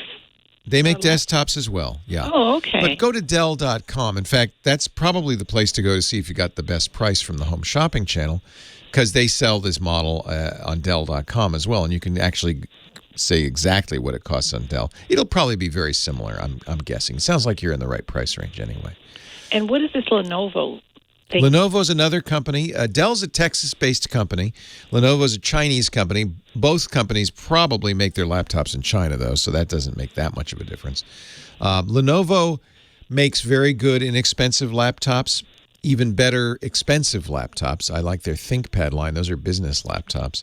I think Dell is probably the easiest, safest bet for most people. HP is also very, very good these days. They used to be, I would never recommended HP in the past, but they've gotten better and better, even on their desktops. So if you're looking at a desktop, I'd say go Dell. It's a safe bet. Okay, one other thing. They mentioned, of course, they're going to mention this when they sell this on the shopping channel. They said that it'd be a good idea to get a virus protection. Yeah, You don't like third party. Yeah, they're wrong. So it's just Microsoft Essentials. Yeah, it's already on. Well, on Windows 10, it'll be there automatically. You don't have to do anything. On Windows 7, yeah, you had to download it separately, but you don't have to do it on Windows 10. You don't need to do anything. What really is most important is what you do, your behavior. And there are just a few handful of things you should do. One is keep everything up to date, including all the software, everything. That's so important. Your Windows updates every second Tuesday of the month. Your browsers automatically update. Check from time to time. More and more software updates automatically. So that takes that out of your hands. The other big issue is be suspicious about downloading software, the less you install, the better. Don't click links in email. Don't click links in Messenger or on Facebook, because lots of times those links are hacks. Yeah, they're honeypots to drag you into trouble. If you can avoid that. And I've said this. Somebody was just. It's funny. There's a guy tweeting a book I wrote in 2003. Here we are, 16 years later.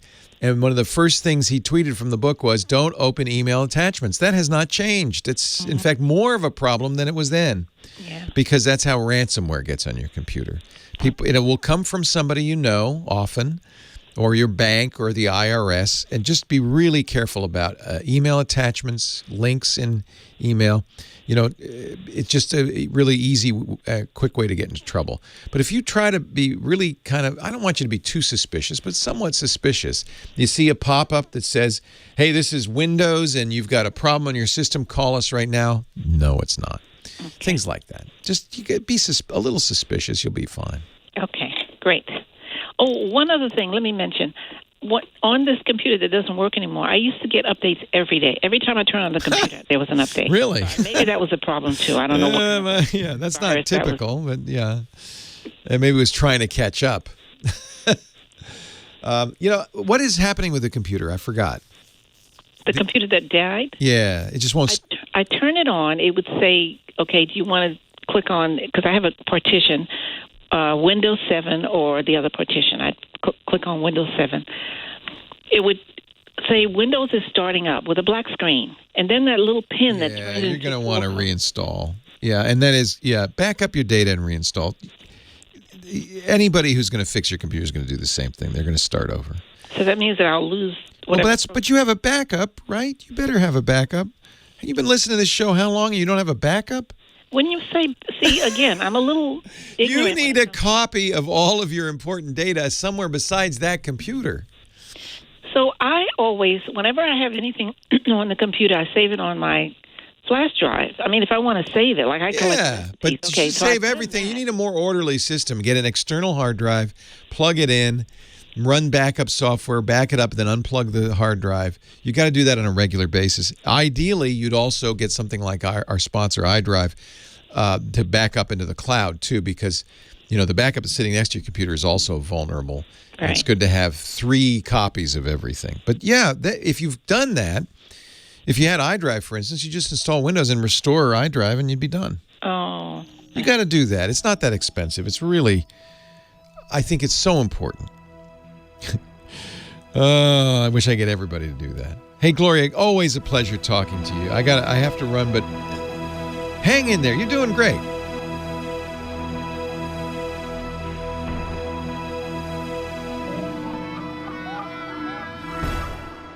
Hey, I should mention our sponsor, the people who bring you the Tech Guy podcast. Quite literally, each and every day, they bring you every one of our shows. CashFly. We love CashFly. It's a CDN, a content delivery network. And it's not only a CDN, it's the CDN. It's the one we've used for more than a decade, since before this decade. It's 30% faster than other CDNs, 10 times faster than traditional delivery methods. If your website or your app or your data is tied to company revenue, you need to give your customers the fast access they need. You need CashFly. CashFly servers all over the world mean they're getting their data from a local server. That's why it's so fast. And it's why they can give you a 100% SLA. That's the best user experience for all your customers. For me, it means no 3 a.m. calls. The servers are down. If you've ever downloaded our podcast, and most of the time people don't even notice, it just happens, right? But if you ever watch, you click a link and watch, you'll see it's the fastest out there because we use CashFly. We always have. More than, I think it's 2 or 3 petabytes a month of data downloaded from CashFly's server. Audio, video, everything we do, we love CashFly. And I also love it that there are no billing spikes. Our traffic, and I bet your traffic too, is very spiky, right? So when this show comes out, a lot of downloads and it tapers off. And that's true all across the week. And with some CDNs, you'd have to be logging in regularly to make sure you hadn't exceeded the limits and stuff like that. Not with CashFly. They actually work out a plan for you based on a yearly basis. So they smooth out all the spikes, and it works really well. So you know exactly what it's going to cost you. You don't have to, you get a plan that's tailored to you. In fact, they're offering to do that right now. They will save you as much as 20%. Find out by going to twit.cashfly.com. Twit.cashfly.com. Bring your bill, and they will analyze it. They'll look at the spikes. They'll average it out over a year. So bring them as many bills as you can, and they can give you a quote. And really, you'll get the best sense of what you will save using the best CDN out there. Save you 20%. You got to find out. Twit.cashfly.com. As always, bandwidth for the Tech Guy Show provided by Cashfly at CACHEFLY.com. Go to twit.cashfly.com to find out. Well, hey, how are you today? Leo Laporte here, the Tech Guy. Time to talk computers, the internet, home theater, digital photography, smartphones, smartwatches, virtual reality, augmented reality, the future. It's here on the show. 8888 Ask Leo is the number. 888-827-5536. Toll free from anywhere in the U.S. or Canada. Now we go to Paul in Orange, California. Hello, Paul. Welcome to the show. How you doing? I'm great. How are you? Good. Hey, you were talking about the true 3D projection earlier today. Yeah. And, 20 years ago, I actually worked on a true 3D projector. Oh. And the technology was actually here 20 years ago, but it disappeared. So I was talking about the 3D we've seen so far, which basically has a different image for each eye. And they have different ways of doing it, whether it's red or green lenses or shutters or polarization. You get two slightly different images. Each eye sees that image, assembles them together to make a 3D image. How does what you were working on and this new light field, how does that different? Well, back then, what they used was lasers. They would take an image, and they had mirrors that would rotate. And it kind of was the quality of C3PO, projecting the image, the 3D image. Yeah. You could actually interact with tactile gloves.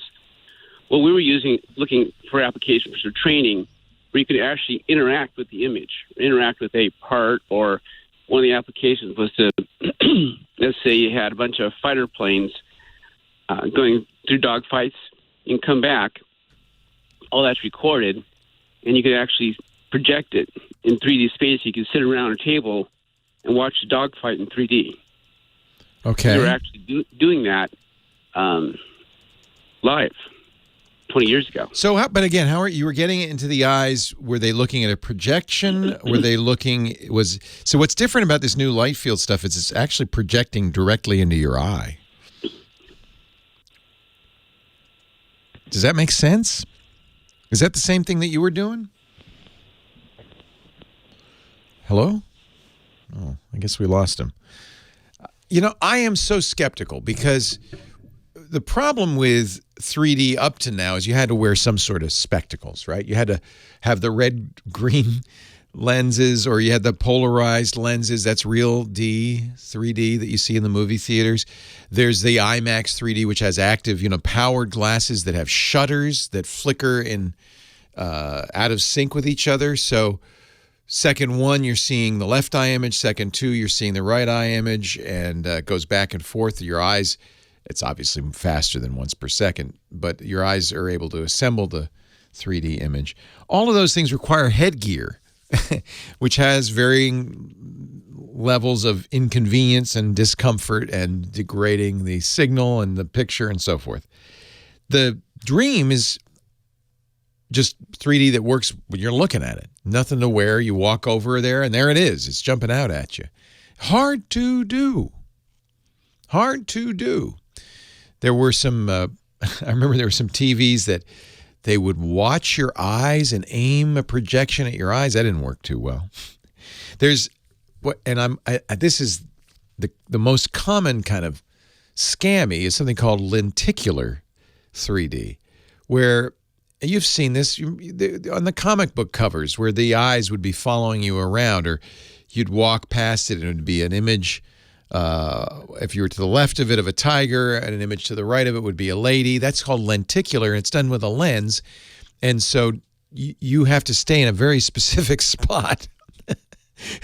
If you move 2 inches to the left, it stops working. That's not great either. So I am very skeptical. I've yet to see a completely viewer-independent way of doing 3D. These light field displays kind of make sense to me. Like, well, maybe this will make sense. This will work because it's projecting, I don't know how this is going to work, 3D images in every direction. We'll see. I'll believe it when I see it. I don't buy it. I don't buy it. This is what's fun about CES. Before CES, lots of promises. After CES, lots of letdown. Rachel, Springfield, Illinois. Hello, Rachel. Leo Laporte, the tech guy. Happy New Year, Leo. How are you? Happy New Year. I'm great. How are you? I'm doing well. All right. Every other time I've called you, I've had things to help other people out. Now I got a loaded question for you. Uh-oh. Okay, I'm ready. I'm going to my tech expert now. I read some reviews on some of the video doorbells, and I know you've had some as sponsors, maybe one or two of them in the past. But I read reviews, and I want to know a little bit more than if you like Google, go to this. If you like Amazon, go to this. Okay. So lately you're seeing a lot of negativity about the Amazon Ring doorbell. And they were a sponsor. They aren't anymore. I know the guy who created, invented it. I'm a big fan. I had a Ring doorbell for the longest time. I don't think the criticism that they're getting is quite fair. And now they're no longer a sponsor. Nevertheless, I still think that the criticism they're getting is really more about criticizing Amazon. There was an article, it's all coming from one particular publication from Vice called Motherboard, which is normally a very good security blog. But they're hitting them, slamming them for things that isn't really Ring's fault. The good news is Ring is responding. So the people who, you probably saw the TV news story about the 8-year-old who somebody was talking to her and pretending to be Santa in her bedroom. Well, that's because the parents didn't put a good password on it. They reused a password that they've been using for years, same password, and the guy figured it out. So that's the parents' fault. You can't, it's not up to Ring to force you to use a good password. But I did give up the Ring doorbell and replaced it with the Google Nest Hello doorbell, and I'll tell you why. And this does kind of have to do with if you're in the Google world versus the Amazon world, etc. The Ring doorbell the camera is not always on. It turns on when you ping it. And so that means when somebody comes up to the doorbell and rings the doorbell, it takes a few seconds, and I've heard many people complain about this, before you can see an image. Often, enough time so that the image you see is the person walking away. I don't like that, okay? The Hello doorbell, which is roughly the same cost, works pretty much exactly the same way, is always on. So now the drawback to that is it's always using bandwidth, right? And it's always using power, but most people have powered doorbells, so it's not a lot of power, but that's just something to be aware of. I think Ring, one of the things about the Ring early on was they wanted a battery-capable version, and so they couldn't have it be on all the time. But assuming you're going to do it with the normal wired doorbell, then that's not a big deal. You have a transformer that provides a little... Now, I don't have a doorbell. Does that... Yeah, so...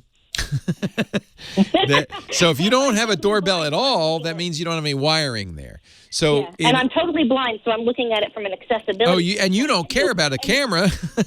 Well, actually, I kind of do, because here's why it's a loaded question.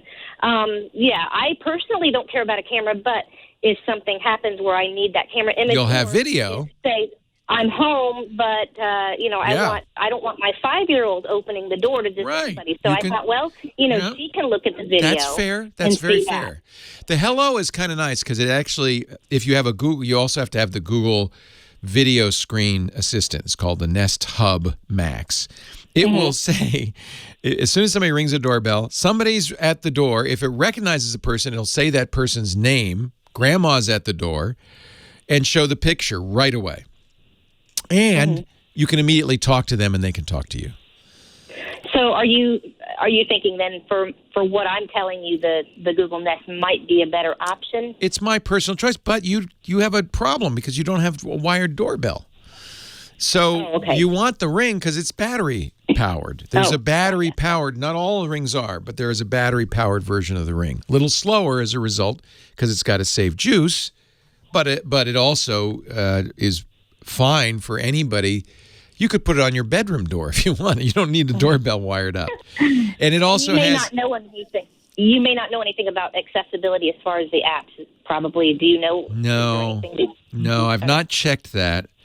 I would assume if you have a screen reader supported by the operating system, as you do with iOS, actually I think Android does too, that it would work with the app, but I can't say for sure. Somebody listening will call and let us know.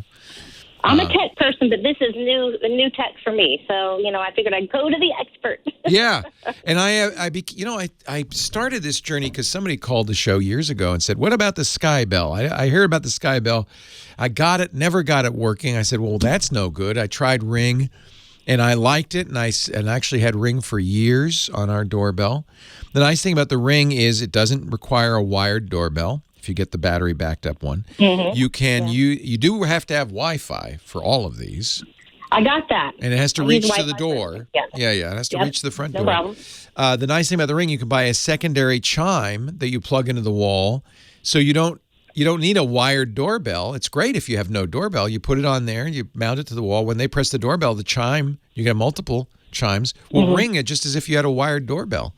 So I think for you, given that you have no doorbell at all right now, that's the easiest solution. Okay. As for accessibility, I don't know, but somebody will call and let us know because... hey, I'm used to figuring it out for everybody else. I guess I get... Oh, I feel bad about that. My attitude, I always look and ask... But I feel like there's no way I can really be a judge because I'm not blind. And so absolutely. I could put on a blindfold, but, it's not going to be the same experience. I have to tell you, I am very impressed with the knowledge that you have had with, just in general of accessible technology, because there's a lot of people out there that don't. And even if you don't know, you know where to look to find it. And that's one of the biggest things, that I tell people, because I have to do this. This is what I do for a living. It's my job to work on access technology for people. So I appreciate your knowledge, and I appreciate that you are resourceful enough to know where to look and know the right questions to ask. Well, I'm also fortunate enough that we have a lot of blind listeners, as one would expect, because we're audio forward, right? And so I get an education all the time from people like you, and I really appreciate it. I've been with you since the ZD-TV days. Oh, that's great.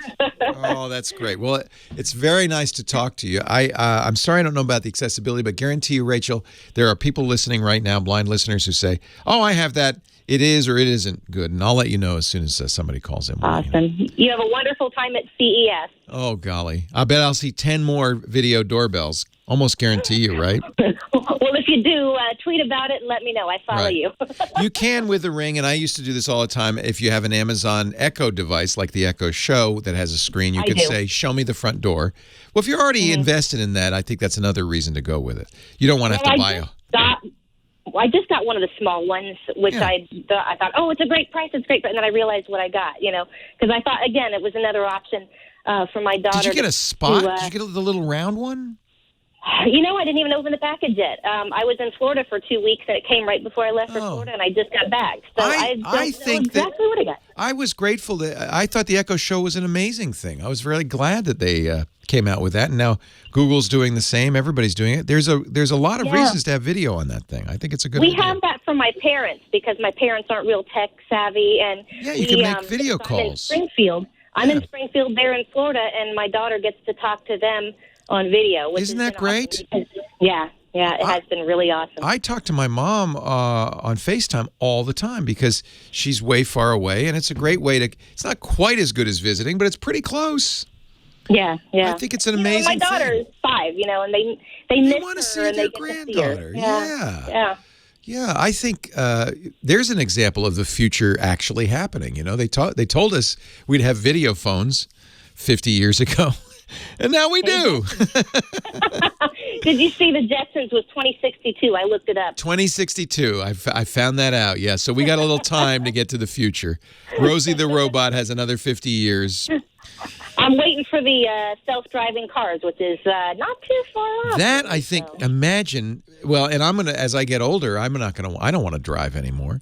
And if you're blind, you can't. And I think this is a wonderful solution. You just, they come to your door, you get in, and you get taken wherever you want to go. Oh, hallelujah. I do hope that comes around. And plus, I'm looking for it. We're terrible drivers. Humans are terrible at driving. We need these self-driving cars. They'll save lives. That's all right. For sure. All right. Nice to talk to you. Have a great day, Rachel. Take care. You too. Take care. And anybody listening wants to talk about accessibility with the Ring, we do have a link. Marsworm has posted a link in the chat room, which we'll put on the show notes. Is that the Ring doorbell? No, that's not the Ring doorbell. That's a different product. That's Ring Central, which is a phone. It's a little confusing. It's a phone company, not the Ring doorbell. We'll have to check what the accessibility features are. I would hope anybody making an app these days would take advantage of the good services provided by the operating systems to make your app work for people with different abilities. That just seems like, for crying out loud, that's kind of table stakes. You got to do that. Got to do that. By law, you have to do it. Leo Laporte, the tech guy. More calls still to come. Stay here.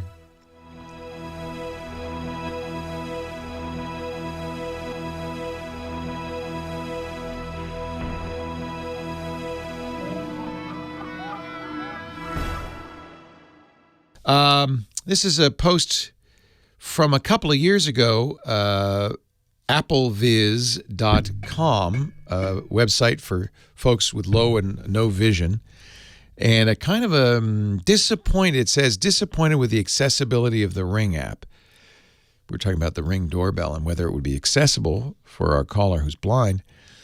But that's old. It's old. And I bet, especially, and this is also pre-Amazon. This is back when Ring was on its own. I bet they've figured that out by now. So what you're looking for is, will VoiceOver, Apple's accessibility technology, work with their app? I can see no reason why it wouldn't. It should. It's built in. Michelle, Garden Grove, California. Hi, Michelle. Thanks for hanging on. Leo Laporte, the tech guy. Hello and Happy New Year. Happy New Year. Okay. So let's get right into it if we can. Yes. All right. So I got a gift for Christmas from my husband, which is a VivoBook laptop. Okay. And the intention is to use the laptop for photography. Okay. Reviewing pictures, etc. Yeah. Now, I went to first and foremost try to download Chrome, which it doesn't allow me to do. It took me to a window. Hold on. I know what's wrong. Yep. I got to take a break, but I can walk you through the fix right now because it's easy. But we have to take a break. Leo Laporte, the tech guy, and more of your calls coming up. So, can you download stuff from the Microsoft Store? If you go to the store, can you download stuff? That's the thing. And my issue is what I was wondering, how detrimental is it if I actually got myself switched out of S mode? That's what the problem is. So you already know the answer. Windows S, which is a dopey idea, limits you for security to downloading files only from the Windows App Store. But the number one app people want is Chrome, and it won't let you download that. Yes. Now, the theory behind this is, well, if it's in the App Store, we vetted it, it's safe. You're going to be more secure. They even say it'll run faster. I don't know if that's true. That's what freaked me out. I was like, do I want to have a slower computer? I mean, you will just have a normal, if you do this, you will have a normal Windows computer. And by the way, Microsoft has stopped offering Windows S because nobody wanted it. Something people have to deal with. Yeah, and it's easy to turn it off. Okay. So So it's not something that's so detrimental the way they make it sound. No. I think this was a theory that they had, and S mode can be turned off and on. So if you wanted, for instance, you could turn it off, download Chrome, and turn it back on. I guess what I should tell you is that the new Windows Edge browser is based on the Chrome engine. But so it's close to Chrome. It's not Chrome. It's not Google. It's from Microsoft, but it has kind of the same compatibility. If you feel like you have to have Chrome, not necessarily. No. Are there other it's apps? Not a requirement. Are there other apps you can't download that you well, want? I haven't gotten any further. I've sort of just been in this stuck standstill, like what do I do mode. Yeah. And the one thing that it was also sort of forcing me into a corner was with Adobe Photoshop. Now you can't put that on there. And if you're a photographer and you want Photoshop, well, they have put it in the store, but it's not the same. If you want the Creative Cloud Photoshop, then you definitely have to. That's what I had on our desktop. Turn it off. Turn it off. It is not that important. Okay. And in fact, so much so that Microsoft's pretty much stopped doing it. Oh, okay. Can I ask another question? Sure. When we're on the air? Sure. My husband's listening right now, and it's regarding the Wink Hub 2. Okay. He went about purchasing products to make our home smart. Yeah. But I think he did things sort of like in a reverse direction. He bought the hub. We've got a Samsung refrigerator. Actually, that's not Family Hub. That's not in reverse, because generally that's how you do it. Because you want to make sure that everything you buy from then on works with whatever system you're going with. Wink is a very good one. Does it work with your Samsung? Not really. And then we have an Echo Dot. You know why? Because Samsung sells their own hub called the Smart Things, and they want you to use Smart Things. This is why everything in our house that is Samsung. Yeah, this is why this isn't taking off. Because it's got these incompatibilities. I think the Wink is a very good choice because it supports the broadest range of devices. It does. So there's Zigbee, there's Z-Wave, there's Smart Things, there's Apple Home, there's Google's version of whatever they call it. But the Wink works with the more than. So your husband was smart. You're smart. He got the Wink because that works with everything, except maybe it doesn't work so well with the Smart Things. Does it not work with your Samsung stuff? Well, the Samsung stuff isn't necessarily a deal breaker because, who cares if you're certain things from my phone. Yeah, and you don't really care if mostly it's for lights, right? And doorbells and stuff like that. Yeah, exactly. The lights, what else? The locks. Yeah. If the stuff you want works with Wink, I would stick with it. Wink is good. Okay. My IoT expert, Stacy Higginbotham, loves the Wink. She says that's a good choice. Okay, yeah. The one thing I did see that it does have a very broad spectrum across the board with anything that you can link into it. Yeah, it has a lot of choices. This is going to, I hope, be fixed, but it's not fixed yet. I'm sorry to say.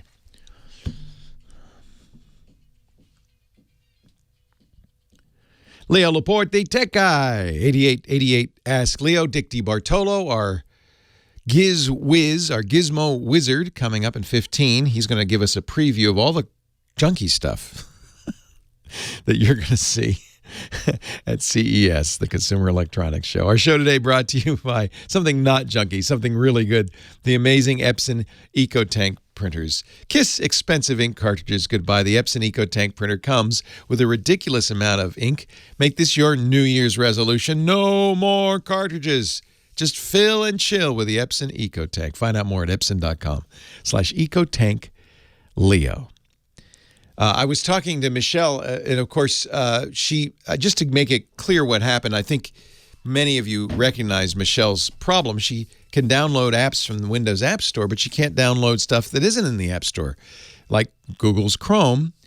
She's got Windows 10 S, which is the simple mode or the stupid mode. And the idea is to keep you, I think Microsoft would like to say the secure mode, like to keep you safer by, keeping you from downloading random apps. It does speed things up, especially the boot. You might get better battery life. The problem is programs like Chrome can sometimes eat up your battery. But if you need Chrome, and you mentioned you're a photographer and you want Photoshop, well, Photoshop's going to be on the App Store. I think it is now, but it's not the same. Yeah. You want the Creative Cloud version. You're going to need to just turn off S. Just turn it off. Now, you asked another question during the break, which I think I wanted to spend a little more time with. Sure. Your husband went out and bought a smart home hub from Wink, the Wink Hub 2.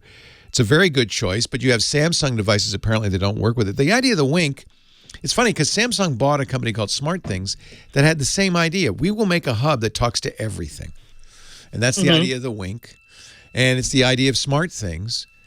But you're telling me that your Samsung will not join your Wink hub.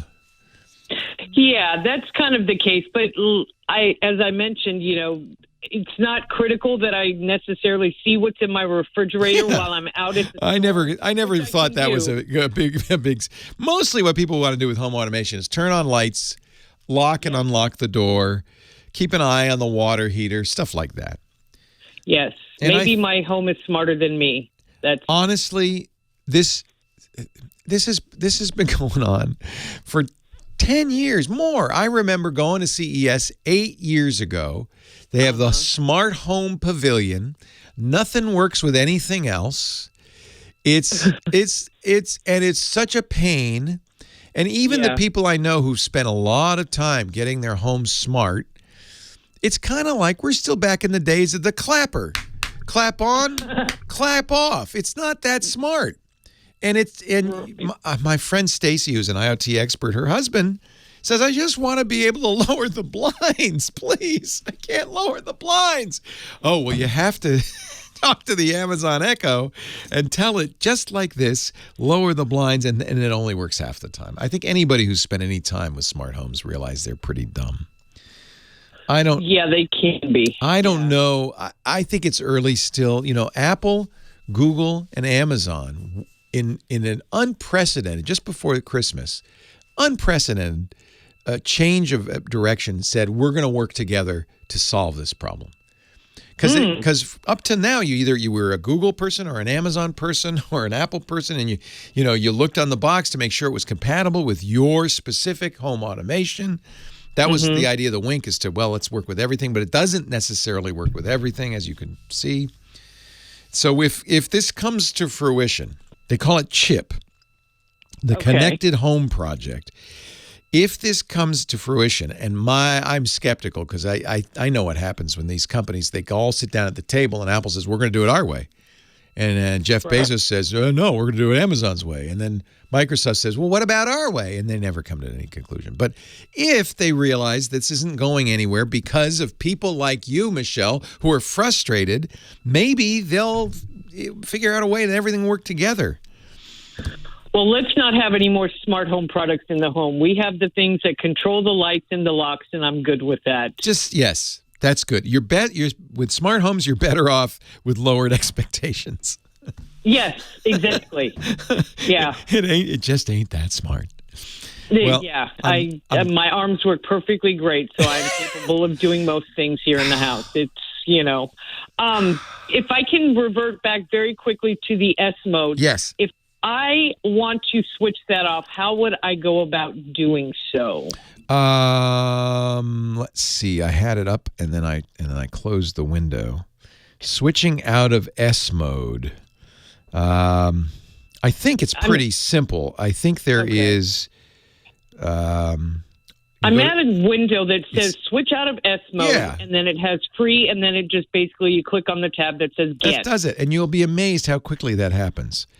Okay. Because truthfully, you have full Windows installed. You're going to go to the Update and Security Control Panel, and actually, it's in. I'm sorry.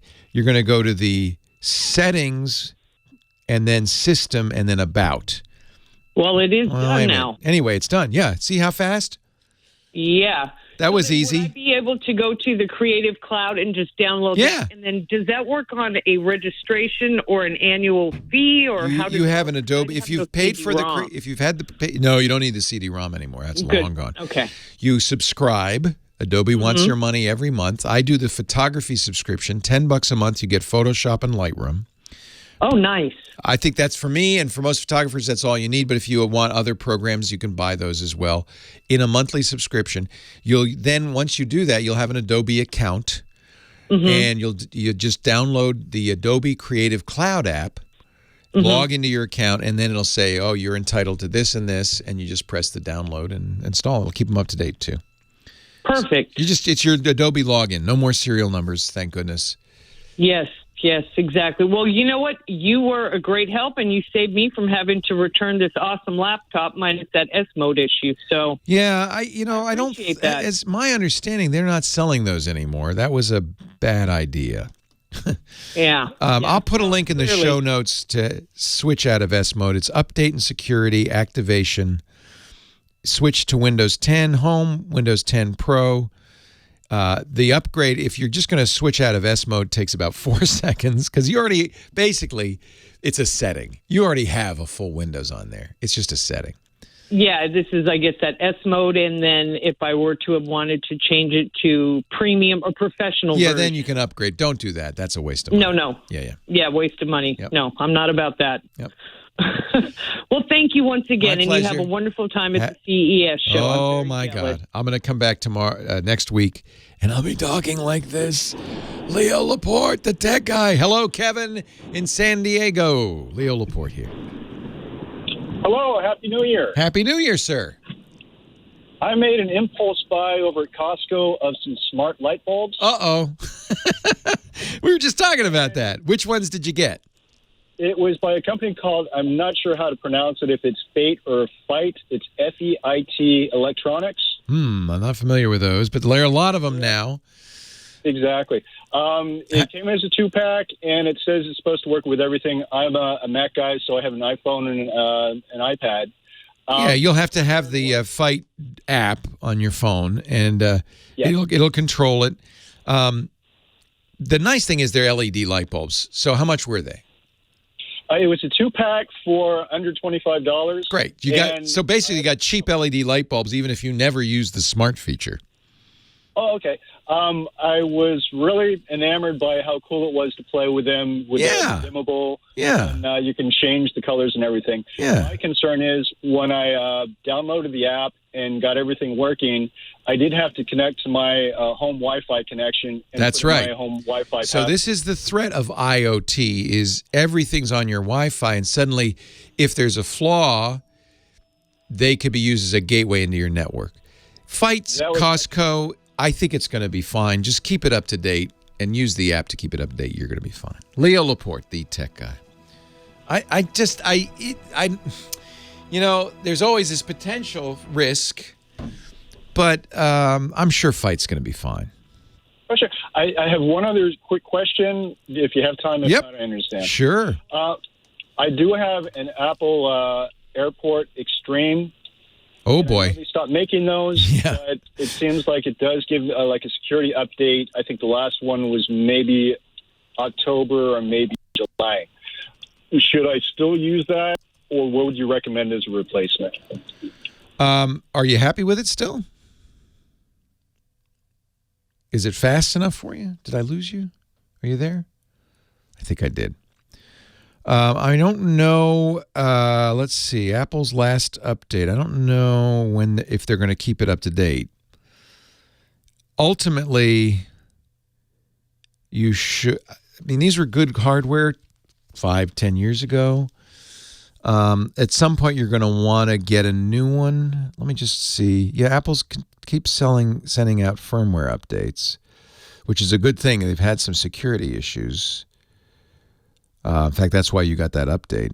I think eventually you're going to want a new one. If you're not having any problems with it, stick with it. I think what you'll find is if you get a good quality new one with the new what they call Wi-Fi 6, it'll be future-proofing it. Your newer devices will use Wi-Fi 6, things like that.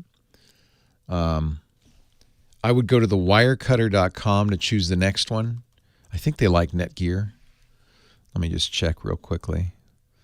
They test a lot of them. I'm a fan, frankly, of ASUS's Wi-Fi routers.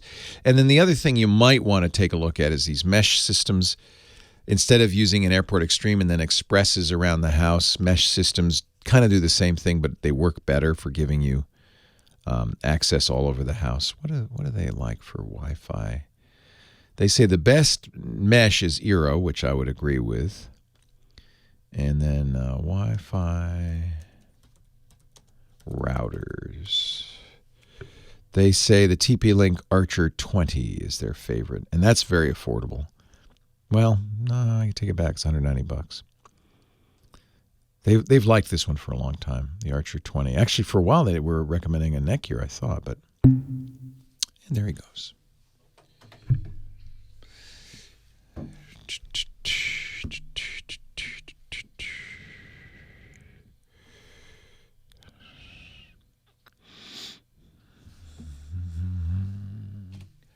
I would say the Wi-Fi 6 is going to be the way to go at some point. Oh, the Archer A7, yeah. If you have more than 2,000 square feet or even 1,500 square feet to cover, I would get a mesh system. I'd get the Euro, but that doesn't really matter. Oh, Orbi's now 6. Oh, I might have to upgrade my Orbis. Oh, I have Eero and Orbi at home. The Orbi's the business network. Oh my God, $700. Yikes. He's just a love machine. Dick DeBartolo, Mad Magazine's maddest writer and our gizmo wizard. Hello, Dickie D. Leo, how you doing, pal? Are you getting the special comfort footwear out of the storage? Oh, my gosh. Yes, I am. It's that time. I must get 50 to 60 press releases like every 3 hours. It's just nuts. I feel like they waited to the last minute to send out the CES press releases this year. I think this year they did. Yeah. I mean, I was getting all along, but the past 2 days, it's a flood.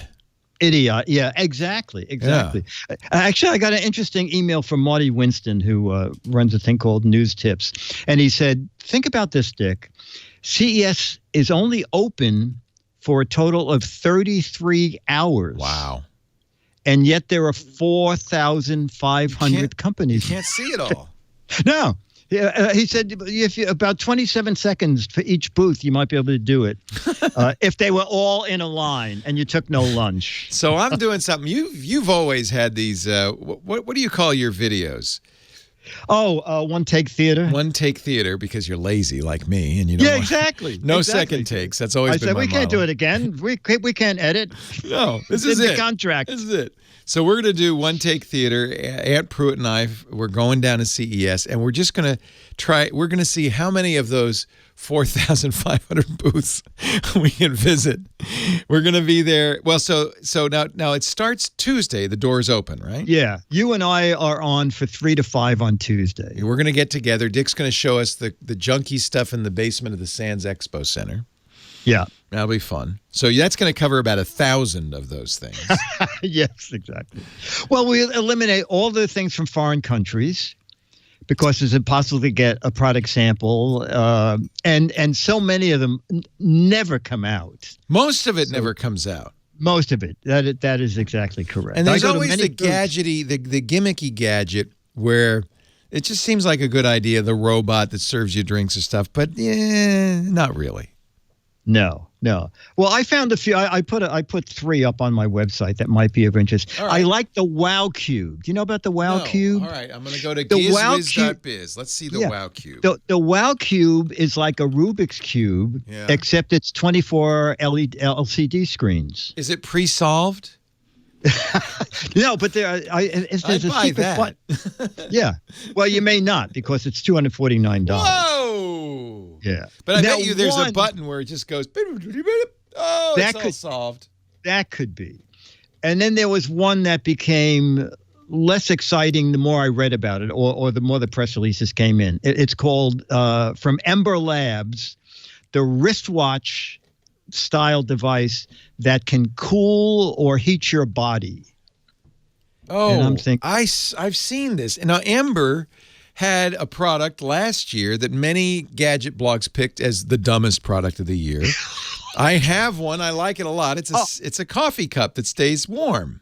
Oh, that Ember. Okay, I love that too. Yes. I love that too. Yes. I think it's the same company, right? It sounds like the same idea. They've got a little. So the idea is, for some reason, they assert that all you got to do is keep your wrist hot or cold, and your whole body will feel the same. Yeah. Except then, when I drill down to the fine points, it varies the degrees by 5 plus or minus 5 degrees. Is that going to make you feel whole body feel warmer or colder? Well, maybe they've discovered some new anatomical property. Maybe. I don't know. Should we try it? Let's try it. Let's wear it around CES. Yeah. That's we're gonna.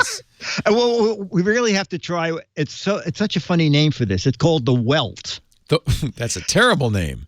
That's the thing that rises name. up on your back after you hit yourself. Yes, exactly. Well, the welt is a belt that predicts you're going to fall. And then what do you do? You're going to fall. Yeah. You're going to get that. Oh, that's going to leave a mark. Is that what it tells you? What is the welt? It says that right now, gadgets like the watch will tell you after you've fallen. Yes, my watch says you've fallen. Analyzes Are you okay? the way you walk, and then it decides, wait a minute, he's not walking the way he normally walks. I guess I should tell him to stop walking for a minute and rebalance himself. I don't know exactly how this works, but I'm thinking it should be the no welt belt, shouldn't it? Well, it also measures your fitness and that makes sense to put an activity tracker in your belt. Yeah. Oh, and by the way, one of the things you get from the welt, your waist measurement. Oh. Well, yeah, right. It's a belt. Right. Yeah. That's funny. And when you order it, does it say, what is your waist measurement? Yeah. Wait a minute. Yeah, hold on there. It's a nice looking belt. It's $250. Yes. And something I thought you might like is from Q Labs, KEW, wireless charging for furniture. Oh, I would like that. So I could just put my phone down on the side table. Exactly. Yes. I like that. Okay. Something will go under the table. Yeah. And, shoot through the table, and at part of the table, you lay your phone there and it's That's going to leave a welt if it shoots through the table. It's kind of sounds painful. That's cool. So they're Qi chargers that and how do you put it in? Is it, you have to buy the furniture because IKEA sells that? No, I believe you just bolt it on to whatever furniture you have already. Okay. It's going to look good. It's a freestanding. Okay. Doesn't look good on a glass coffee table. And this, my friends, is why we spend thousands of dollars each year to go to the CES show and see all the latest, greatest stuff. Yeah, exactly. Well, latest. Because anyway. it's, I mean, we find stuff, but then there are things there that you think, we could save this company a lot of money by just saying, you know what? Just don't do it. Stop. Stop. This is a terrible idea. Stop. Yeah. But that's the fun of it. And I actually am looking forward most of all to visiting with Dick DeBartolo. We're going to put videos from CES. I know, Dick, you're going to put it on your website, gizwiz.biz. Yeah, well, Chad's coming too. So the GizWiz podcast too, gizwiz.tv will be covered. Yeah, we're going to do stuff from Showstoppers and Pepcom. We'll put those on the show. Okay, go ahead. Let's stage something because we're going to be doing the same thing. Aunt and I are going down with a camera. We're going to record all week and put little videos up at youtube.com/twit. But let's stage a fight. We should. We should find the crappiest gadget and just fight over it and get video of us like knocking each other over. No, I want to cover it. No, I want to cover it. Let's stage that. Or we could have a gadget there and you could be saying, this is the stupidest thing I ever heard. And I will say, I think this is one of the best things that when Leo hears about this, he's going to be he's gonna love it. We'll do so. We'll work out something. That'll be very fun. That'll be very fun. So Chad and Dick will be there, gizwiz.tv.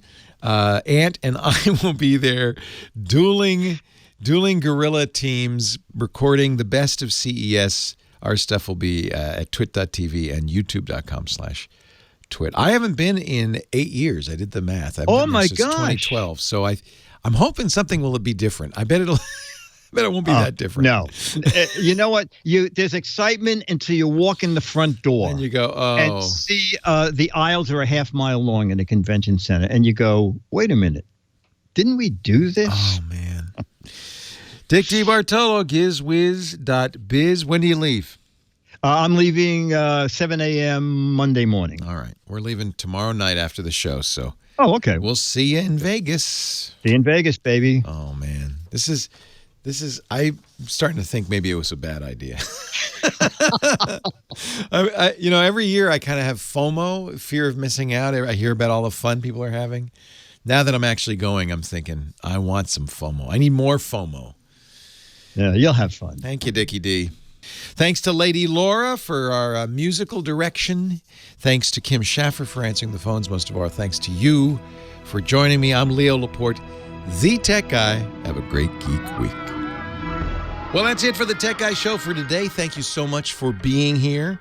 And don't forget, TWIT, T-W-I-T. It stands for This Week in Tech, and you'll find it at twit.tv, including the podcasts for this show. We talk about Windows on Windows Weekly, Macintosh on MacBreak Weekly, iPads, iPhones, Apple Watches on iOS Today, security on Security Now. I mean, I can go on and on and on. And, of course, the big show every Sunday afternoon, This Week in Tech. You'll find it all at twit.tv. And I'll be back next week with another great Tech Guys show. Thanks for joining me. We'll see you next time.